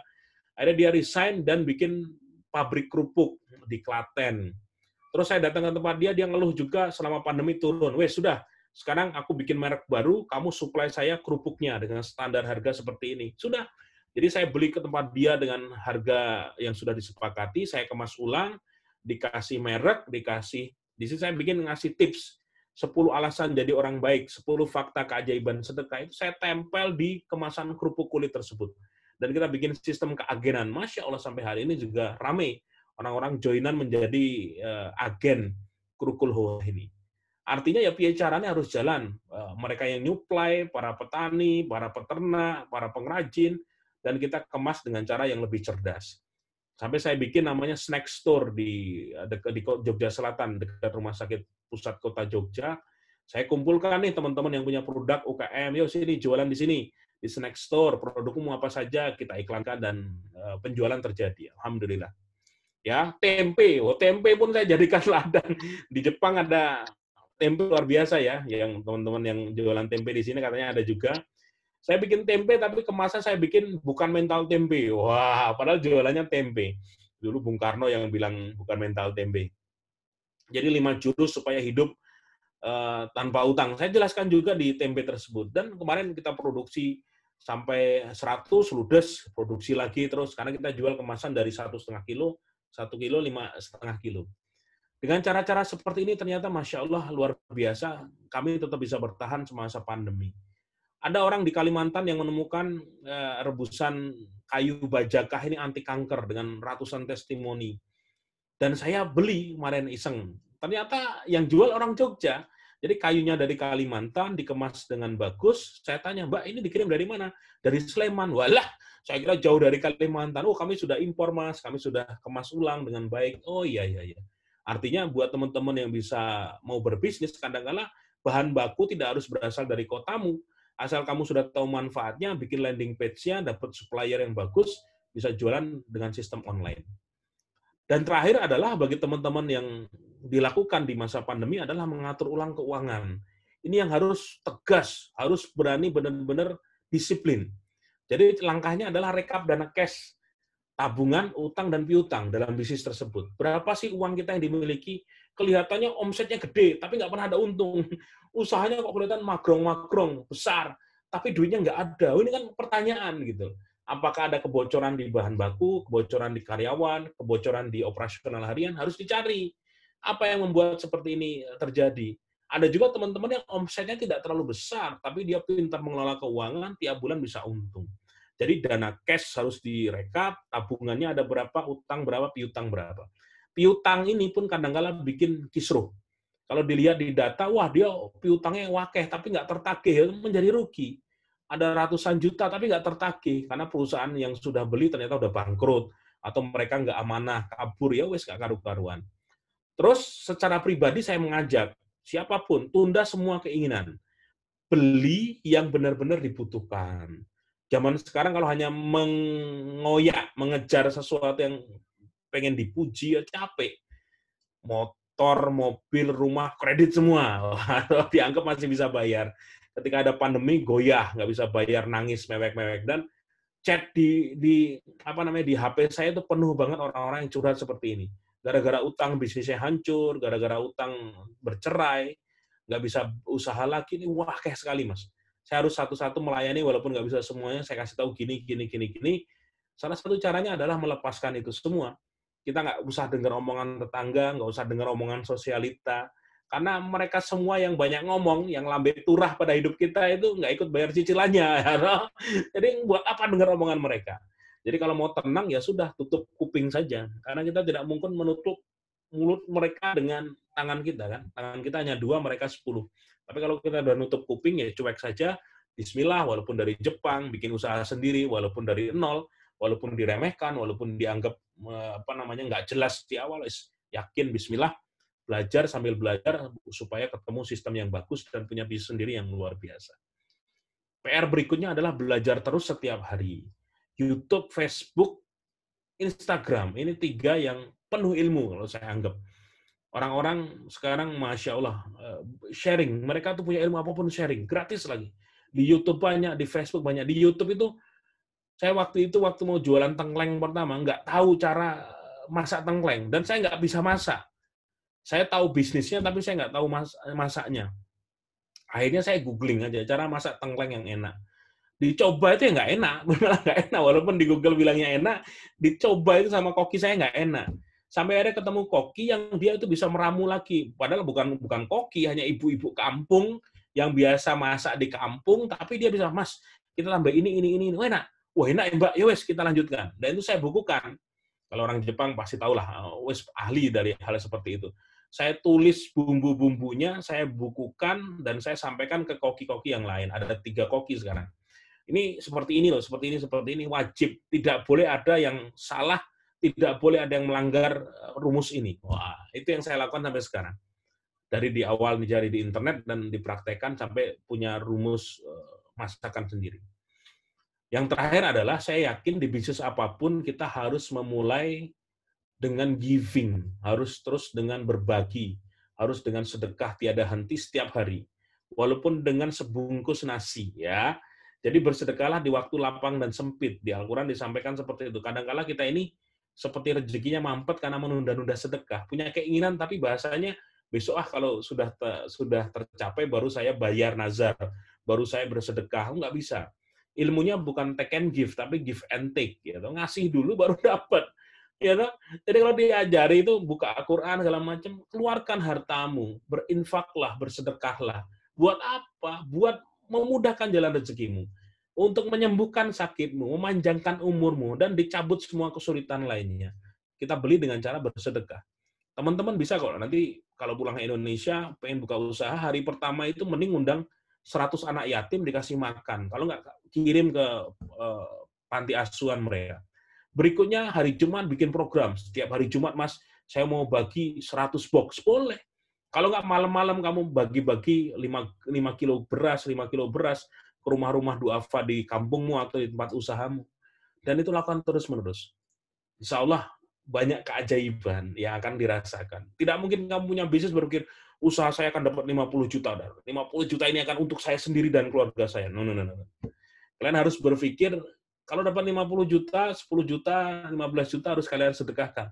Agar nanti Allah ganti dengan bisnis lainnya menjadi 100 juta, 150 juta, 200 juta. Alhamdulillah. Saya, alhamdulillah sekarang punya usaha itu 10 titik usaha ya. Cita-citanya pengen berapa banyak saya nggak tahu, dalam arti mengalir saja. Cuman ada satu impian bahwa usaha saya ini semua harus untung. Ya, ada satu titik ketika dulu saya pernah punya cabang sampai 68 cabang dengan banyak mitra, tapi berguguran satu persatu. Hanya tinggal beberapa mitra saja sekarang, itu pun saya anggap punya saya hanya satu usaha. Saya berpikir, buat apa pamer usaha banyak-banyak kalau kita tidak mampu mengelolanya dan akhirnya gugur. Lebih baik satu usaha satu ditekuni, bikin usaha jenis lain satu, usaha lain satu, sawahnya banyak. Ya, walaupun ini tidak benar 100%, karena dalam dunia entrepreneur, kita bisa bikin teori apapun. Ada orang yang punya percetakan, sampai dia pensiun umur 60 tahun, ya dia tetap di situ, datang tiap pagi, ketemu karyawannya, ikut ngurusi, dia dapat rezeki, bisa beli rumah, bisa beli mobil, boleh, nggak masalah. Ada orang yang tetap nyaman di satu bisnis ditekuni, tapi ada yang satu bisnis dibikin sistem, bikin bisnis lainnya. Jalan sistemnya, bikin bisnis lainnya. Mungkin saya seperti itu ya. Saya senang punya beberapa bisnis yang berbeda-beda, tapi semua jalan setiap hari. Ini kalau di Indonesia sekarang jam 8 malam, nanti jam 9 malam itu handphone saya biasanya sudah masuk WA dari grup-grup usaha saya. Tangkleng, wah omset berapa, pemasukan berapa, bla bla bla sana. Nanti Kedai Digital laporan, Jokis laporan, Snack Store laporan, yang lain-lain laporan. Dan itu ternyata sudah bisa dikelola dengan sistem canggih seperti ini. Zaman sudah modern, beda sama dulu hanya SMS-an. Artinya ya, teman-teman ketika pengen punya satu sawah, buat sawah itu menghasilkan, sistemnya yang bagus, dibajak, dikasih pupuk, padinya bisa dipanen, baru nanti fokus bikin sawah-sawah berikutnya. Jangan sampai satu sawah belum menghasilkan, sudah tergoda di sawah lainnya, akhirnya malah bubar semuanya. Begitu, Nggih? Ada ilmu juga tentang proses perpindahan rezeki. Ini musim hujan akhir tahun kemarin, Tengkleng wah, ambruk. Balihonya seperti ini. Dan ada ilmu yang disampaikan kawan saya menarik. Sebenarnya kalau kita bersyukur, mengambil hikmah dengan ambruknya seperti ini hanya proses perpindahan rezeki. Dalam bulan itu insya Allah saya tetap untung, tapi ada jatah rezekinya tukang baliho. Ada rezekinya tukang printing, yang ngeprint itu, yang punya percetakan printing itu. Ada rezekinya tukang listrik. Ada rezekinya yang jualan kabel, jualan lampu. Ada yang rezekinya yang jualan besi. Semuanya seperti berputar gitu. Jadi kadang-kadang musibah yang kita alami ya memang Allah mengatur seperti ini. Kita berpikir bahwa ini bisa menjadi ujian untuk naik kelas atau azab. Nah, kalau azab kita harus berpikir dosa-dosa di masa lalu yang belum selesai apa nih kalau dikasih cobaan. Tapi kalau kita tidak merasa tidak melakukan sesuatu yang aib, tidak melakukan suatu azab, ya proses perpindahan rezeki ini yang kita alami, kita syukuri. Ora popo. Mungkin ini saya habis 20 juta untuk perbaikan ini, tapi ada 20 juta itu yang bermanfaat untuk pintu-pintu rezeki orang lain yang memang harus keluar saat itu. Jadi kalau sudah punya usaha, teman-teman hatinya loss, tidak lagi berpikir uang, duit, nggak lagi. Tapi kebermanfaatan. Di sini manfaat, karyawan saya gajian, supplier saya gajian, keluarga saya bisa saya nafkahi. Seperti itu. Jadi loss. Tidak lagi mikir, wah harus seperti ini. Ya, rezeki itu Allah pasti kasih. Masya Allah. Jadi ini buku yang tadi saya ceritakan, dan saya belajar kepada 33 orang ini, luar biasa kisah mereka, dari yang pasangan atau sendirian, bahwa memang bisnis itu saat paling menenangkan adalah ketika bisnis eksis dan tidak punya utang. Nah, ini penyataan teman-teman semua, karena ini saya tulis di masa pandemi ya. Mereka yang punya utang pasti ngeluh. Double kick. Satu adalah kena pandemi, nggak bisa jualan, nggak bisa gaji karyawan, dan yang berikutnya adalah kejaran utang. Karena pihak perbankan walaupun direstruktur, tapi mereka akan ngujar terus. Bulan ini mana. Ngeluh juga capek kan. Harus ngeles, dagangan saya belum laku. Dan itu membuat tingkat stres yang luar biasa. Tapi kawan-kawan yang selama pandemi ini, walaupun omset turun, tapi nggak punya utang, testimoni satu. Mas, kami tetap tenang ya.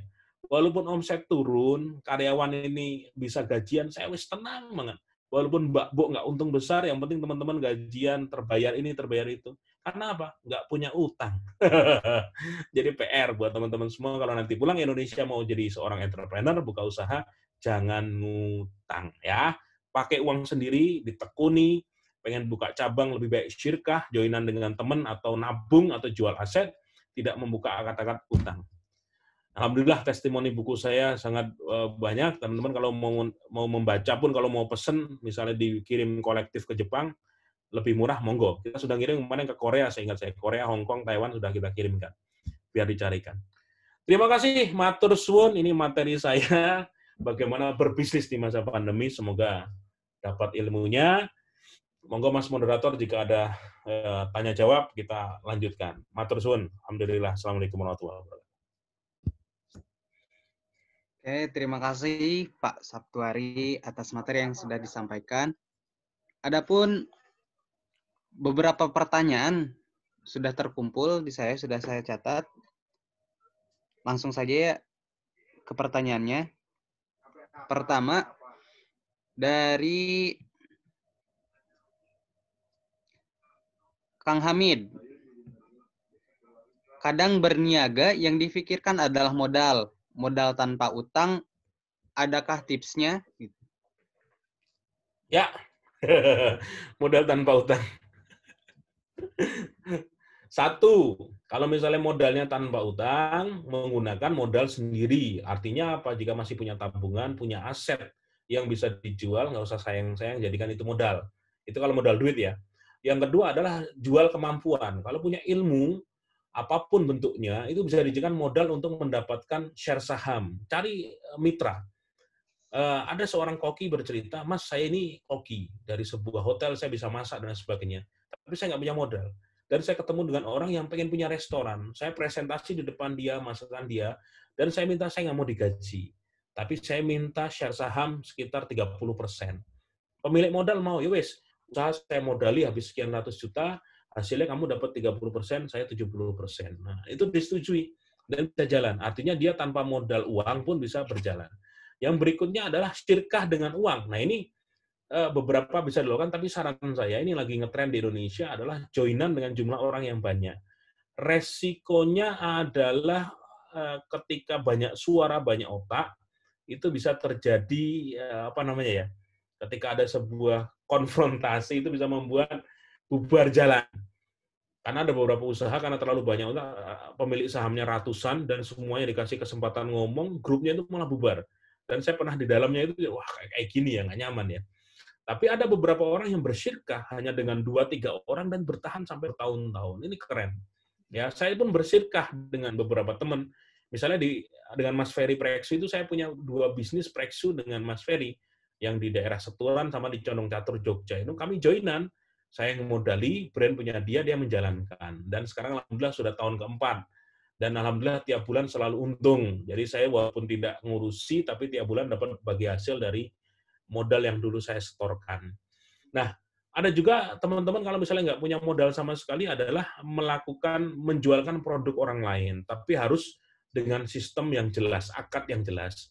Nah, di buku ini saya cerita, ini Mbak Resti namanya yang pakai jilbab hitam ini. Ini ibu 5 anak. Dia cerita, Mas, saya seorang ibu dengan 5 anak, salah satunya autis, dan waktu itu kami terjerat utang. Saya sempat 2 hari nggak makan, Mas, nggak berani minta ke orang tua, nggak ngadu ke suami yang suaminya kerja di luar kota, hanya istighfar dan minta pertolongan Allah. Dan Allah hadirkan pertolongan. Waktu itu dia belajar jualan melalui sosmed, melalui Facebook.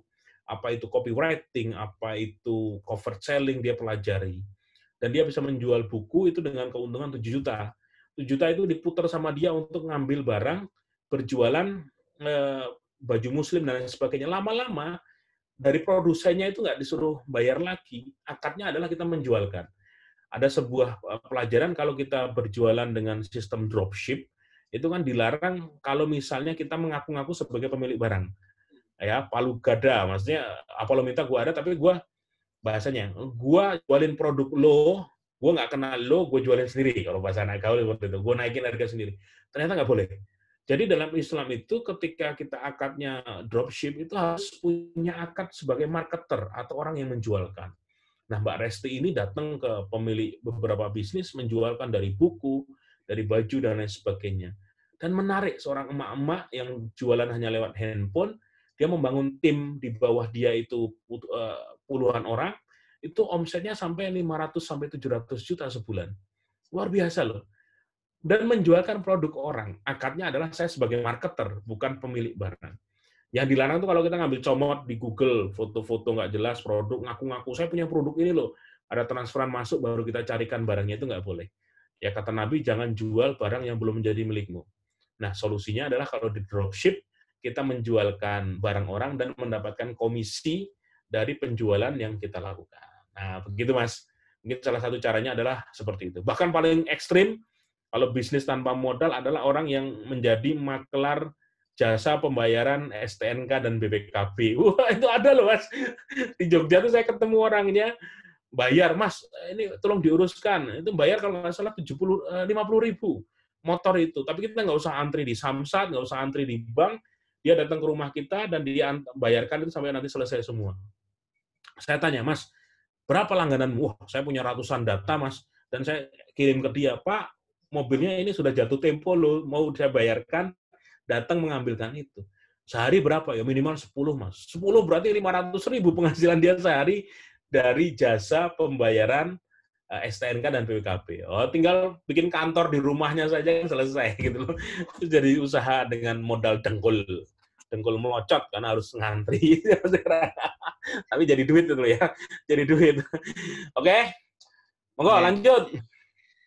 Pertanyaan berikutnya dari Mas Yusuf, yakni melihat yang ada dicontohkan Mas Sabtu, sepertinya mudah sekali buka barang jualan. Bagaimana dengan BPOM? Kadang mau jualan sesuatu ribet dengan urusan birokrasi BPOM.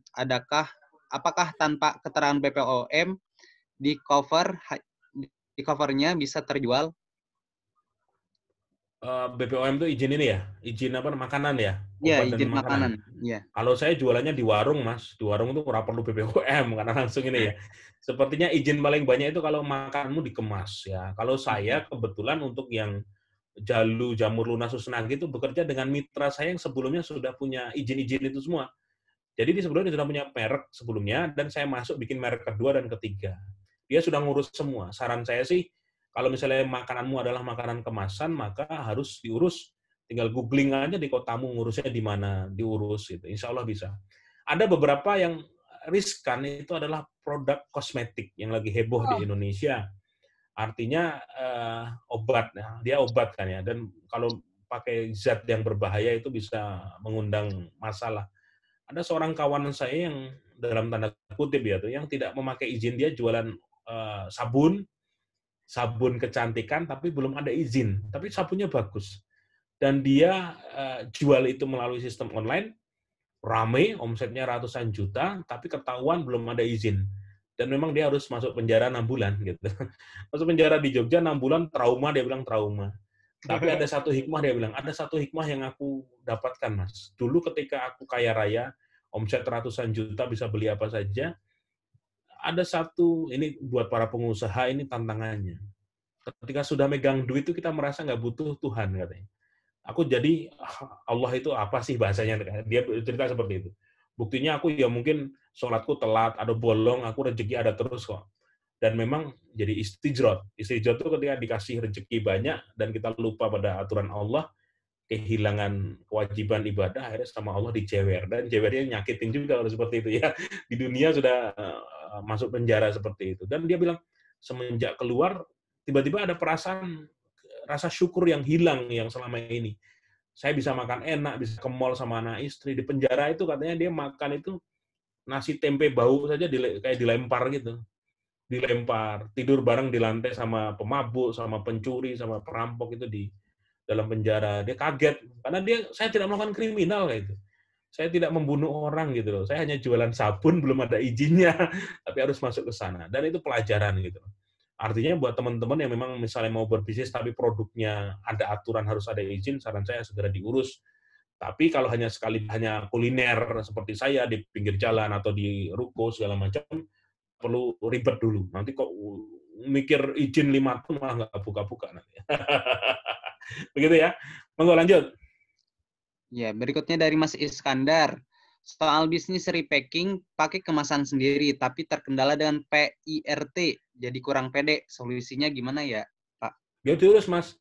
Hal-hal kayak gitu kalau misalnya yang tadi itu sama dengan POM tadi ya. Jadi diurus saja ke kantor, mungkin perindustrian atau perdagangan di kota masing-masing.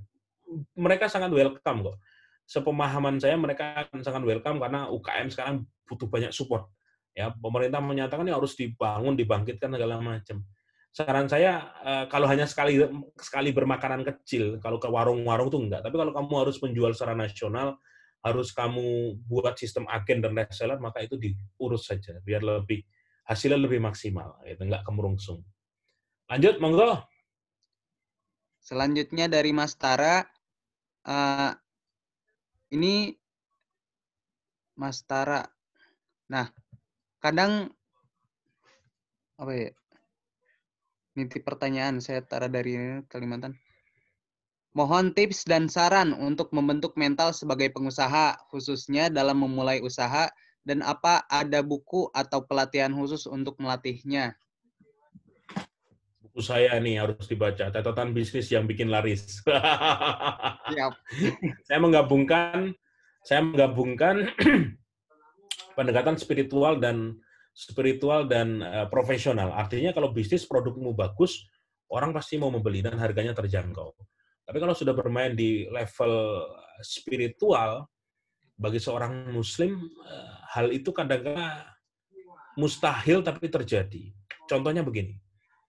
Saya pernah ketika Tengkleng Hoa itu jam 7 malam, saya ke Hoa, omsetnya itu masih di bawah standar waktu itu. Di bawah standar. Itu saya tulis di buku ini. Saya ngobrol sama manajer saya di dapur, hari ini kok sepi ya? Iya, nggak tahu ini, mungkin lagi nggak ada pengunjung dan lain sebagainya. Iyalah, nggak ada pengunjung jelas. Dilalah ketika saya lagi di pintu dapur, itu ada seorang bapak, seorang muazin di masjid dekat rumah saya, yang lagi naik sepeda boncengkan anaknya. Dan saya yakin ilmu sedekah itu Allah pasti ganti, dan kita bisa berdoa dengan hajat kita saat itu. Saya cegat, Pak, sekedap Pak, ngapunten. Pak, saya minta doa dari panjenengan. Beliau ini selalu sering ketika azan beliau azan tepat waktu soalnya. Doakan warung saya agar rame malam ini, Pak. Masih 2 jam lagi supaya warung ini rame. Doa panjenengan ini kabul, saya bilang kayak gitu. Dan dia dengan benar, dengan masih duduk di atas sepeda di standarnya itu, beliau angkat tangan, baca Al-Fatihah mungkin, dan didoakan, sampun Mas, mugi-mugi warungnya ramai. Dan saya bersedekah malam itu untuk beliau. Nggak banyak, 100.000 saya ingat saya berikan kepada beliau. Matur nuwun ya Pak. Bapak itu pergi nggak berapa lama tuh tiba-tiba datang 1 mobil, 2 mobil, 3 mobil sampai penuh tempat duduk. Saya bilang sama Agus, manajer saya, tenang ya Gus ya, luar biasa ya. Ketika kita berserah diri pada Allah dengan wasilah sedekah, yakin Allah yang Maha Pemberi rezeki, mudah bagi Allah itu mendatangkan orang-orang makan di tempat kita. Bayangkan mau pasang baliho sebesar apa sih, mau pasang signboard, billboard sebesar apapun. Kalau Allah tidak berkehendak orang datang di usaha kita, nggak bakal datang. Tapi ketika kita sudah menyerahkan bahwa Allah yang Maha Pemilik rezeki, Allah yang memiliki segalanya, dan kita berdoa dan kita bersedekah dengan wasilah seperti itu, niatkan saja. Nggak masalah. Kata Nabi, maka berilah kesulitanmu dengan sedekah, mudahkan rezekimu dengan sedekah. Dan ternyata saya berkali-kali membuktikan seperti itu. Masya Allah. Begitu ya. Mental pengusaha harus bisa dijebol ketika kamu sudah action. Kamu belum action, nggak bakal bisa jadi pengusaha. Artinya walaupun harus rugi dulu, walaupun harus mentok dulu, walaupun harus mencari-cari, lakukan saja. Yang penting tetap perhitungan di awal. Kamu punya uang 100 juta, jangan dihabiskan buat usaha senilai 100 juta. Mulailah dengan usaha yang modalnya hanya 10 juta, hanya 20 juta. Artinya di proses itu kamu akan belajar, sampai kapasitas bisnismu akan semakin besar. Itu, monggo, lanjut. Dari Mas Rizal, cara memasarkan barang dagangan di sosmed supaya menarik, gimana ya tipsnya? Yes, saya, kalau teman-teman masuk Jogi Store, toko buku saya yang online itu, ada beberapa buku yang layak untuk dipelajari. Bukan buku saya, tapi teman-teman ini buku-buku harus investasi ke buku-buku seperti ini. Ada namanya kurikulum reseller. Ini tulisan dari siapa nih ya? Kurikulum reseller. Nah, Mas Latif. Ini diajari cara membangun reseller. Ketika kalian sudah punya produk, apapun produknya, mau jualan madu, jualan sepatu, jualan hijab, jualan gamis, jualan baju anak, Masya Allah. Kalau mau melibatkan sistem reseller, buku ini direkomend. Beberapa teman cerita buku ini bagus, dan ini akan diajarkan bagaimana sistem bonusnya, bagaimana cara pembagian area wilayah, dan lain sebagainya. Kalau mau belajar copywriting, cara nulis, bukunya Dewa ini bagus, Dewa Eka Prayoga. Di Jogi Store juga ada. Bagaimana membuat tulisan yang tidak menjual, tapi orang mau membeli. Wah, terkesannya nggak jualan, dia hanya bercerita, storytelling. Tapi endingnya kok menarik ya, orang mau membeli. Oh, itu butuh teknik. Dan kalian harus belajar, nggak bisa semalam itu. Harus belajar bikin sebuah kalimat di sosmed seperti bercerita, tapi ujung-ujungnya cover selling. Cover selling itu seperti ini. Kalau kalian ngupload foto baju muslim, dan kalian kasih harga, saya jualan baju muslim ini loh, baju koko, harganya misalnya 105.000 dan lain sebagainya, itu hard selling, orang biasa. Tapi ketika kalian posting baju muslim bagus, dan kalian bikin storytelling. Kemarin, Masya Allah, saya tuh kondangan tapi pakai baju koko ini seperti ini, soalnya bahannya adem. Ini juga harganya murah, saya beli cuma sekitar 150 ribuan. Dan ternyata di jalan ada teman bilang, wah bajumu bagus ya, wah, padahal cuma baju seperti ini loh. Dan menarik ya, kadang-kala datang kondangan pun pakai baju koko seperti ini sudah dianggap sebagai sesuatu yang bagus dan sopan. Oh ya, kalau kamu mau beli, saya ada kok linknya, tinggal klik di sini. Ya, kayak gitu loh. Jadi diajak dulu bercerita, diajak dulu ngobrol tentang produk orang nggak merasa dijuali. Endingnya baru diarahkan. Kalau hard selling langsung, woi jual, seperti kalau di Facebook atau di Tokopedia itu hard selling. Jadi ada teknik-teknik tertentu yang harus dipelajari. Teman-teman bisa belajar ke kursnya Dewa Eka Prayoga atau teman-teman yang lain yang sering bikin jualan melalui sistem online tersebut. Copywriting-nya bagus, foto videonya bagus, jual dan orang mau membeli. Menarik ya. Ada kawan saya kemarin jualan sepatu itu dia cerita, hanya dari rumah dia berjualan sepatu, tapi hasilnya bisa puluhan juta tiap bulan. Sepatunya produksi Bandung, nah, kulaannya 100.000, tapi di online dia bisa jual sampai 250.000. Gendeng saya bilang. Jadi satu pasang sepatu untungnya 150.000. Dan nggak usah mikir produksi, karena di online itu pasar Indonesia sangat besar, sangat besar. Orang nggak akan, mungkin sepatunya bagus, dia belum tentu ketemu halaman yang menjual sepatu itu harga 150. Ya, padahal harga kulaannya 100.000, dia belum tentu pembeli ini ketemu dengan halaman yang menjual 150.000. Bisa jadi dia akan ketemu halamanmu yang dia menjual 250.000. Ya. Makanya dengan kekuatan sedekah, dengan kekuatan ilmu tersebut, wah, Allah arahkan nih, kamu tinggalnya di Bandung atau tinggalnya di Semarang, pembelinya orang Ternate, orang dari Kalimantan Timur, orang dari Tenggarong, orang Pontianak, 250.000 bayar, kirim ke sana. Gitu, Masya Allah. Jadi rezeki itu terbuka di banyak tempat. Monggo, lanjut.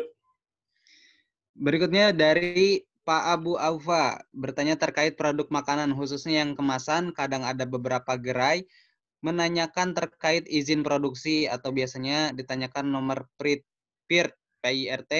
Apakah Mas Sabtu bisa sharing terkait pengurusan izin PIRT tersebut, dan apa syaratnya, bagaimana prosedurnya, dan berapa biayanya?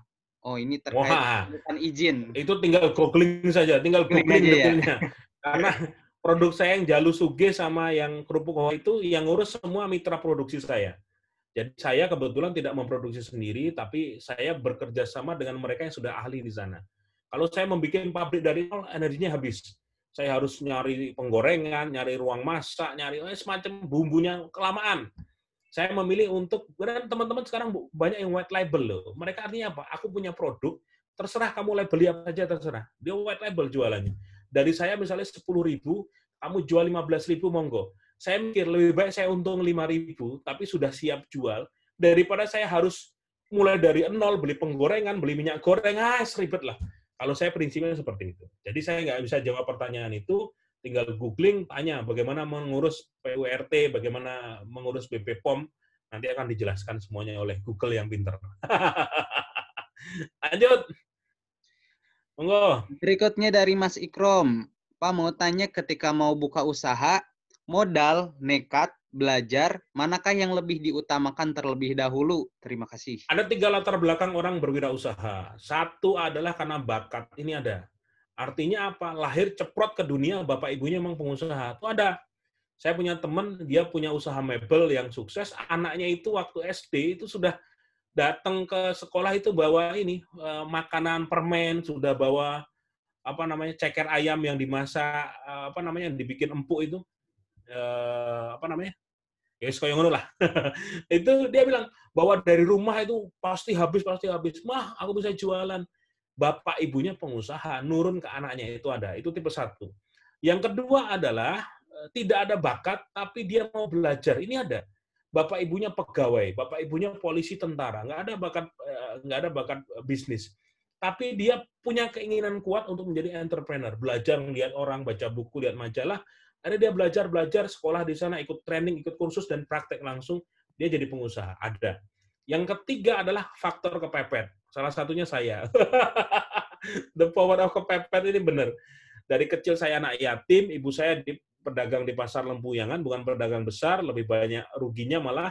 Dan saya berpikir untuk bisa bayar kuliah sendiri. Waktu kuliah di UGM, saya udah janji sama ibu, saya kuliah, dan saya pengen bayar kuliah saya sendiri. Dan Allah izinkan, saya punya usaha dari nol itu benar-benar dari saya dulu boncengkan ayam pakai keronjot, pakai motor, itu saya ngalami.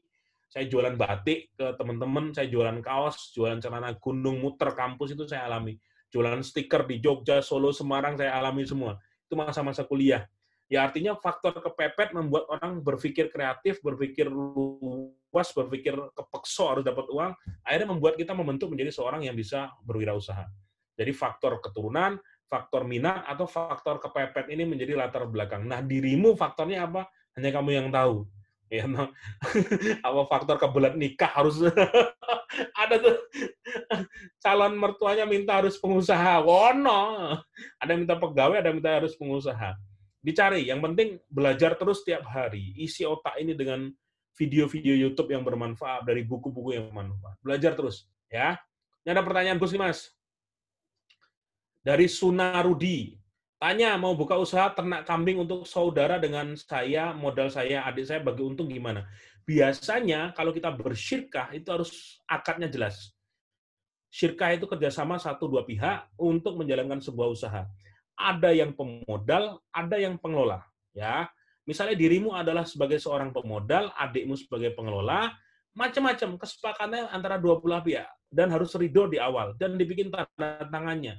Walaupun hanya 1 lembar, di atasnya dikasih kop Bismillahirrahmanirrahim, hadisnya adalah aku menjadi saksi dari perjanjian orang yang melakukan kerjasama ini. Apabila salah satu berkhianat, maka aku yang akan pergi dari perjanjian ini.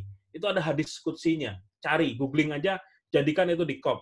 Itu biasanya dijadikan teman-teman yang bersyirkah itu, pertama sebelum perjanjian, di kopnya dikasih hadis itu dulu. Biar ingat bahwa ini saksinya Allah langsung. Kalau ada yang berkhianat, maka Allah akan meninggalkan perjanjian ini. Nggak ada keberkahan lagi. Bagi hasilnya berapa? Bisa 50-50, Mas Rudi. Kamu 50%, adikmu yang 50%, bisa. Bisa juga 60-40, itu paling banyak.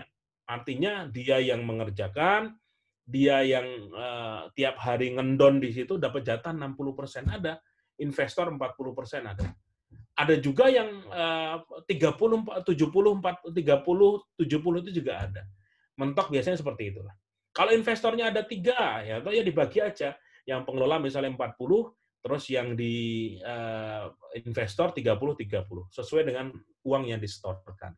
Saran saya kalau bersyirkah orangnya jangan banyak-banyak, ya 3 atau 4 udah maksimal lah ya untuk syirkah bareng-bareng. Terlalu banyak orang itu terlalu banyak kepala. Zaman sekarang wis gak karu-karuan, bisa susah dikontrolnya. Begitu ya buat Mas Rudi. Lanjut. Dari Mas Angga Sanjaya, pada saat usaha sudah dimulai, terus biasanya dibutuhkan modal yang besar untuk ekspansi. Menurut Pak Sabtuari, apakah ada sumber pendanaan lain yang bagus selain perbankan? Terima kasih. Kalau saya memilih tidak ekspansi kalau belum punya tabungan sendiri. Serius. Dulu ketika tahun zaman jahiliyah saya nyebutnya ya, 2007, 2008, saya mengembangkan usaha saya dengan pinjam bank dan hancur semua. Mau bikin kedai digital cabang 2, kedai printing, kedai cutting, kedai waktu itu kedai printing, kedai cutting, kedai studio, ini habis semua, Mas. Dan ini modal dari bank semua. Pertama soal hukum ribanya nggak paham, asal hajar saja. Padahal hadisnya jelas, siapa memperbanyak harta dengan riba, ujung akhirnya adalah kemiskinan atau kehancuran. Yang kedua, manajemennya nggak sanggup. Artinya apa? Punya banyak usaha, tapi pikiran kemana-mana, nggak fokus. Double kick. Dari hukum ribanya kena, dari manajemen salahnya juga kena. Habis ludes semuanya. Terakhir utang saya itu 2,1 miliar itu tahun 2014. Alhamdulillah selesai semua. Ketika berhijrah saya niatkan selesai semua, melepas satu aset, usaha lagi, selesaikan semua dengan terhormat. Tapi sejak itu saya berpikir tidak akan mau bisnis apapun lagi dengan utang. Jadi kalau saya mau bisnis baru atau nambah cabang, Mas, saya mending nabung. Tiap dapat untung saya kumpulkan, saya kelola dengan baik, dan saya nggak mau nambah utang lagi. Sampai sekarang alhamdulillah utang saya 0%, saya nggak punya utang, nggak punya cicilan, nggak punya kartu kredit. Tenang lah ya. Semampunya, rezeki berapapun disyukuri. Ternyata prinsip itu jauh lebih menenangkan hati dibandingkan dikejar-kejar cicilan, bunga, tagihan, denda, sita. Pusing nanti. Begitu ya Mas, saranku seperti itu. Kalau mau bersyirkah boleh, tapi maksimal tadi saya bilang, 2 orang, 3 orang sajalah. Jangan banyak-banyak. Misalnya kamu buka cabang keduamu itu ada temen, tak kasih modal 300 juta. Aku dapat berapa ya? Tadi 60-40 ya. Tapi harus siap untung, siap rugi. Di perjanjian jangan sampai pas untung dia menges, seneng. Pas rugi dia nggak mau terima. Kembalikan uang saya 300 juta. Citak, nggak bisa. Jadi seorang investor itu harus siap untung, siap rugi. Paham ya? Itu yang benar dalam syirkah. Oke. Terus. 5 menit lagi ya, Mas. Oke, 5 menit lagi ya. Wah, ini masih banyak padahal pertanyaan. Di sini udah jam 10 aja. Terasa udah mau 2 jam. Di situ jam berapa? 10? Udah jam 10 ini. Wah, iya. Oke. Berapa pertanyaan lagi ini? Pilihan aja ya? Ya, monggo. Nih, dari Pak Husni Mubarok. Nah, mau bertanya bagaimana standar apabila kita mengambil untung jasa dalam mengurus pengiriman pekerja magang, program sekolah, dan lain-lain. Dan bagaimana solusinya untuk membantu mereka yang mau ke Jepang dengan dana talang dari bank. Bagaimana sistem bila saya meminjamkan dengan uang pribadi untuk berangkat, dan saya ingin meminta keikhlasan siswanya dilebihkan, dan uang tersebut saya gunakan untuk siswa berikutnya lagi. Bolehkah? Ya. Ini harus ditanyakan ke Ustadz ahli fikih muamalah. Saya nggak berani jawab ini. Yang saya rekomen mungkin tanya ke Ustadz Dwi Condro atau Ustadz Aminur Bait. Karena ini adalah akadnya tolong-menolong ya. Tolong-menolong, ada uang yang dipinjamkan, dan manfaatnya diputar lagi. Kalau saran saya, jangan supaya fix kepada Ustadz yang memang ilmunya punya sanad yang jelas dalam fikih muamalah seperti ini. Nanti silakan Mas, mungkin diundang di pertemuan berikutnya Ustadz Aminur Bait atau Ustadz Dwi Condro, itu pakar semua lah, ilmunya bisa dipahami. Karena akadnya jadi seperti utang, tak pinjemin dulu ya, nanti kalau sudah kembalikan ke aku. Nah, takutnya ketika ada kelebihan itu jatuhnya riba, walaupun niatnya adalah untuk diputar kepada siswa yang berikutnya. Begitu Pak, mohon maaf, tidak bisa menjawab gamblang, tapi saya arahkan kepada para ahli yang lain. Monggo. Dari Mas Saiful Muluk, sebagai karyawan swasta, kapan saat yang tepat untuk resign? Dan untuk usaha? Setelah punya modal, ada yang jawab kayak gitu. Setelah punya modal baru resign. Atau dapat pesangon yang gede. Wah, itu ya boleh. 2 minggu lalu, 3 minggu lalu, saya lupa lah. Itu saya suruh ngisi di sebuah anak perusahaan Telkom, yang mereka itu mau pensiun dini. Jadi anak perusahaan Telkom yang karyawannya itu ditawari untuk pensiun dini di usia 40 tahunan. 40 sampai 45 tahun. Saya iseng tanya sama panitia, emang pensiun dini dapat uang berapa? Wih, rata-rata 400 sampai 500 juta, Mas. Wah, gede ya. Pantes sampai mau pensiun dini. Artinya uang segitu. Kalau digunakan untuk bisnis di kota kecil ya sudah cukup. Mau jualan buah, mau jualan bikin laundry, mau apapun itu sudah sangat cukup, tinggal dikelola dengan baik gitu lah. Saranku Mas, jika sekarang masih bekerja, jangan terlena dengan zona nyaman. 8 jam bekerja, sisanya untuk istirahat, untuk keluarga, dan mencari ilmu, mencari ide bisnis. Apapun idenya, sesuaikan dengan hati nuranimu, melihat peluang. Dan kalau perlu kamu kalkulasi. Kan jago pakai Excel atau berapa modal sekian, perkiraan berapa. Why not? Nggak masalah. Itu namanya rencana bisnis. Dan sering-sering main, Mas. Ya, jadi keluar, naik motor, naik mobil, kotamu itu, misalnya kamu tinggal di Indonesia, ya sudah, lihat kira-kira peluang ini apa yang bisa dicontoh. Saya kadang nyari ide kayak gitu, Mas. Naik motor sendirian, berapa jam, lihat sana, oh iya, bagus ya. Jadi kadangkala ide itu tidak hanya muncul lewat internet, tidak muncul lewat YouTube, kadang-kadang harus keluar langsung dan berdoa sama Allah, kasih saya jalan ya Allah, dapat ide bisnis dalam perjalanan ini. Kemarin baru saya nganter istri, ceritanya mau cari bubur bayi naik motor. Anak saya 2, jadi kita berempat naik motor, mampir ke sebuah toko snack.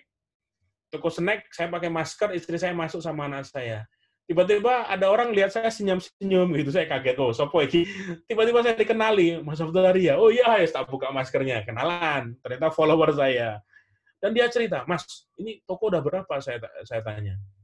Saya punya 2 cabang, Mas. Ini cabang saya yang udah 2 bulan di sini, baru, dan alhamdulillah omset sehari bisa 5 juta. Per bulan itu bisa dapat sekitar 150 juta. Dan itu bersih 30 juta, Mas. Saya bilang, wih luar biasa ya, jualan snack, jualan makanan basah, dari resoles, martabak. Kalau pagi-pagi itu ibu-ibu udah kemeruyuk beli di situ. Tapi bisa menghasilkan 30 juta bersih per bulan. Dari situ pun belajar, artinya saya, oh iya ya, bisnis makanan harus kayak gini. Kalau jualan snack pagi hari dibutuhkan, maka harus berani jualan makanan basah. Dan ide seperti itu mungkin nggak saya dapatkan ketika buka YouTube atau hanya baca buku sekaligus saat itu. Harus di lapangan. Jadi saran saya, ketika proses mau resign ini banyak belajar dulu, dicatat, banyak baca buku, sampai berdoa sama Allah, ya Allah tunjukkan waktu yang tepat saya meninggalkan kantor ini, dan saya siap memulai bisnis saya sendiri. Wah, jos kandos. Mantap wes nanti. Wes lah. Masya Allah. Untuk pertanyaan-pertanyaan, ya siap. Untuk pertanyaan-pertanyaan yang belum bisa disampaikan atau belum bisa terjawab, mungkin bisa langsung ke akun sosialnya Mas Sabtuari ya, Pak Sabtuari. Ya, join di Facebook, join. Belajar Wirausaha bareng Sabtuari. Udah 404.000 membernya. Iya, bisa join. Belajar Wirausaha bareng Sabtuari, klik join saja. Ada beberapa pertanyaan dijawab ya. Kalau nggak jawab pertanyaan, nggak saya approve. Karena adminnya saya sendiri yang pegang. Oke, siap. Siap. Mohon maaf sekali lagi rekan-rekan sekalian yang pertanyaannya belum bisa terjawab oleh Pak Sabtuari, berhubung dengan waktu juga sudah terlalu larut malam.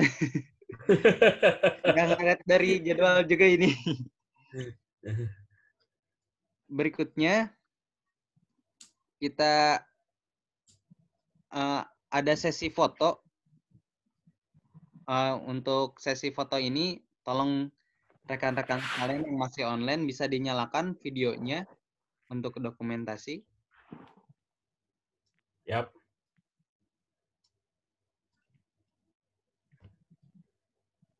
Siap, layar pertama dulu ya. Gaming pertama.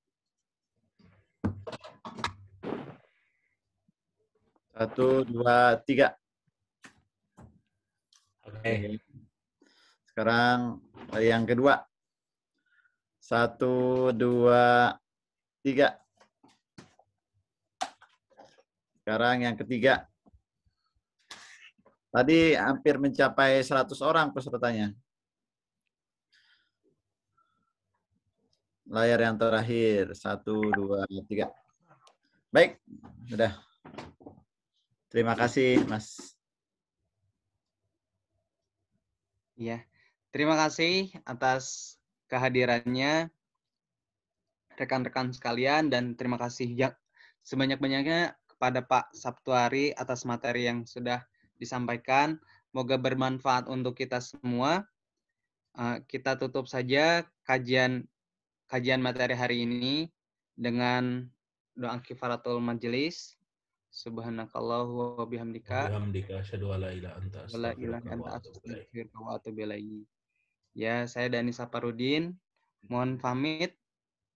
Kita tutup. Assalamualaikum warahmatullahi wabarakatuh. Waalaikumsalam warahmatullahi wabarakatuh. Mas Sabtuari, terima kasih Mas Sabtuari sudah bantu kita ya. Siap, tersuan Mas. Jangan kapal ya, nanti diundang lagi. Insya Allah. Semoga bisa sampai Jepang lagi. Pak tersuan. Amin. Amin. Nanti ketemu lagi ya. Terima kasih, Prof. Makasih Prof. Kang Yusuf, Kang Dani, Mas Dedi, Mas Wai, semua kawan-kawan jemaah, terima kasih. Assalamualaikum. Terima kasih Pak Rio semuanya, Mas Dani. Assalamualaikum. Salam.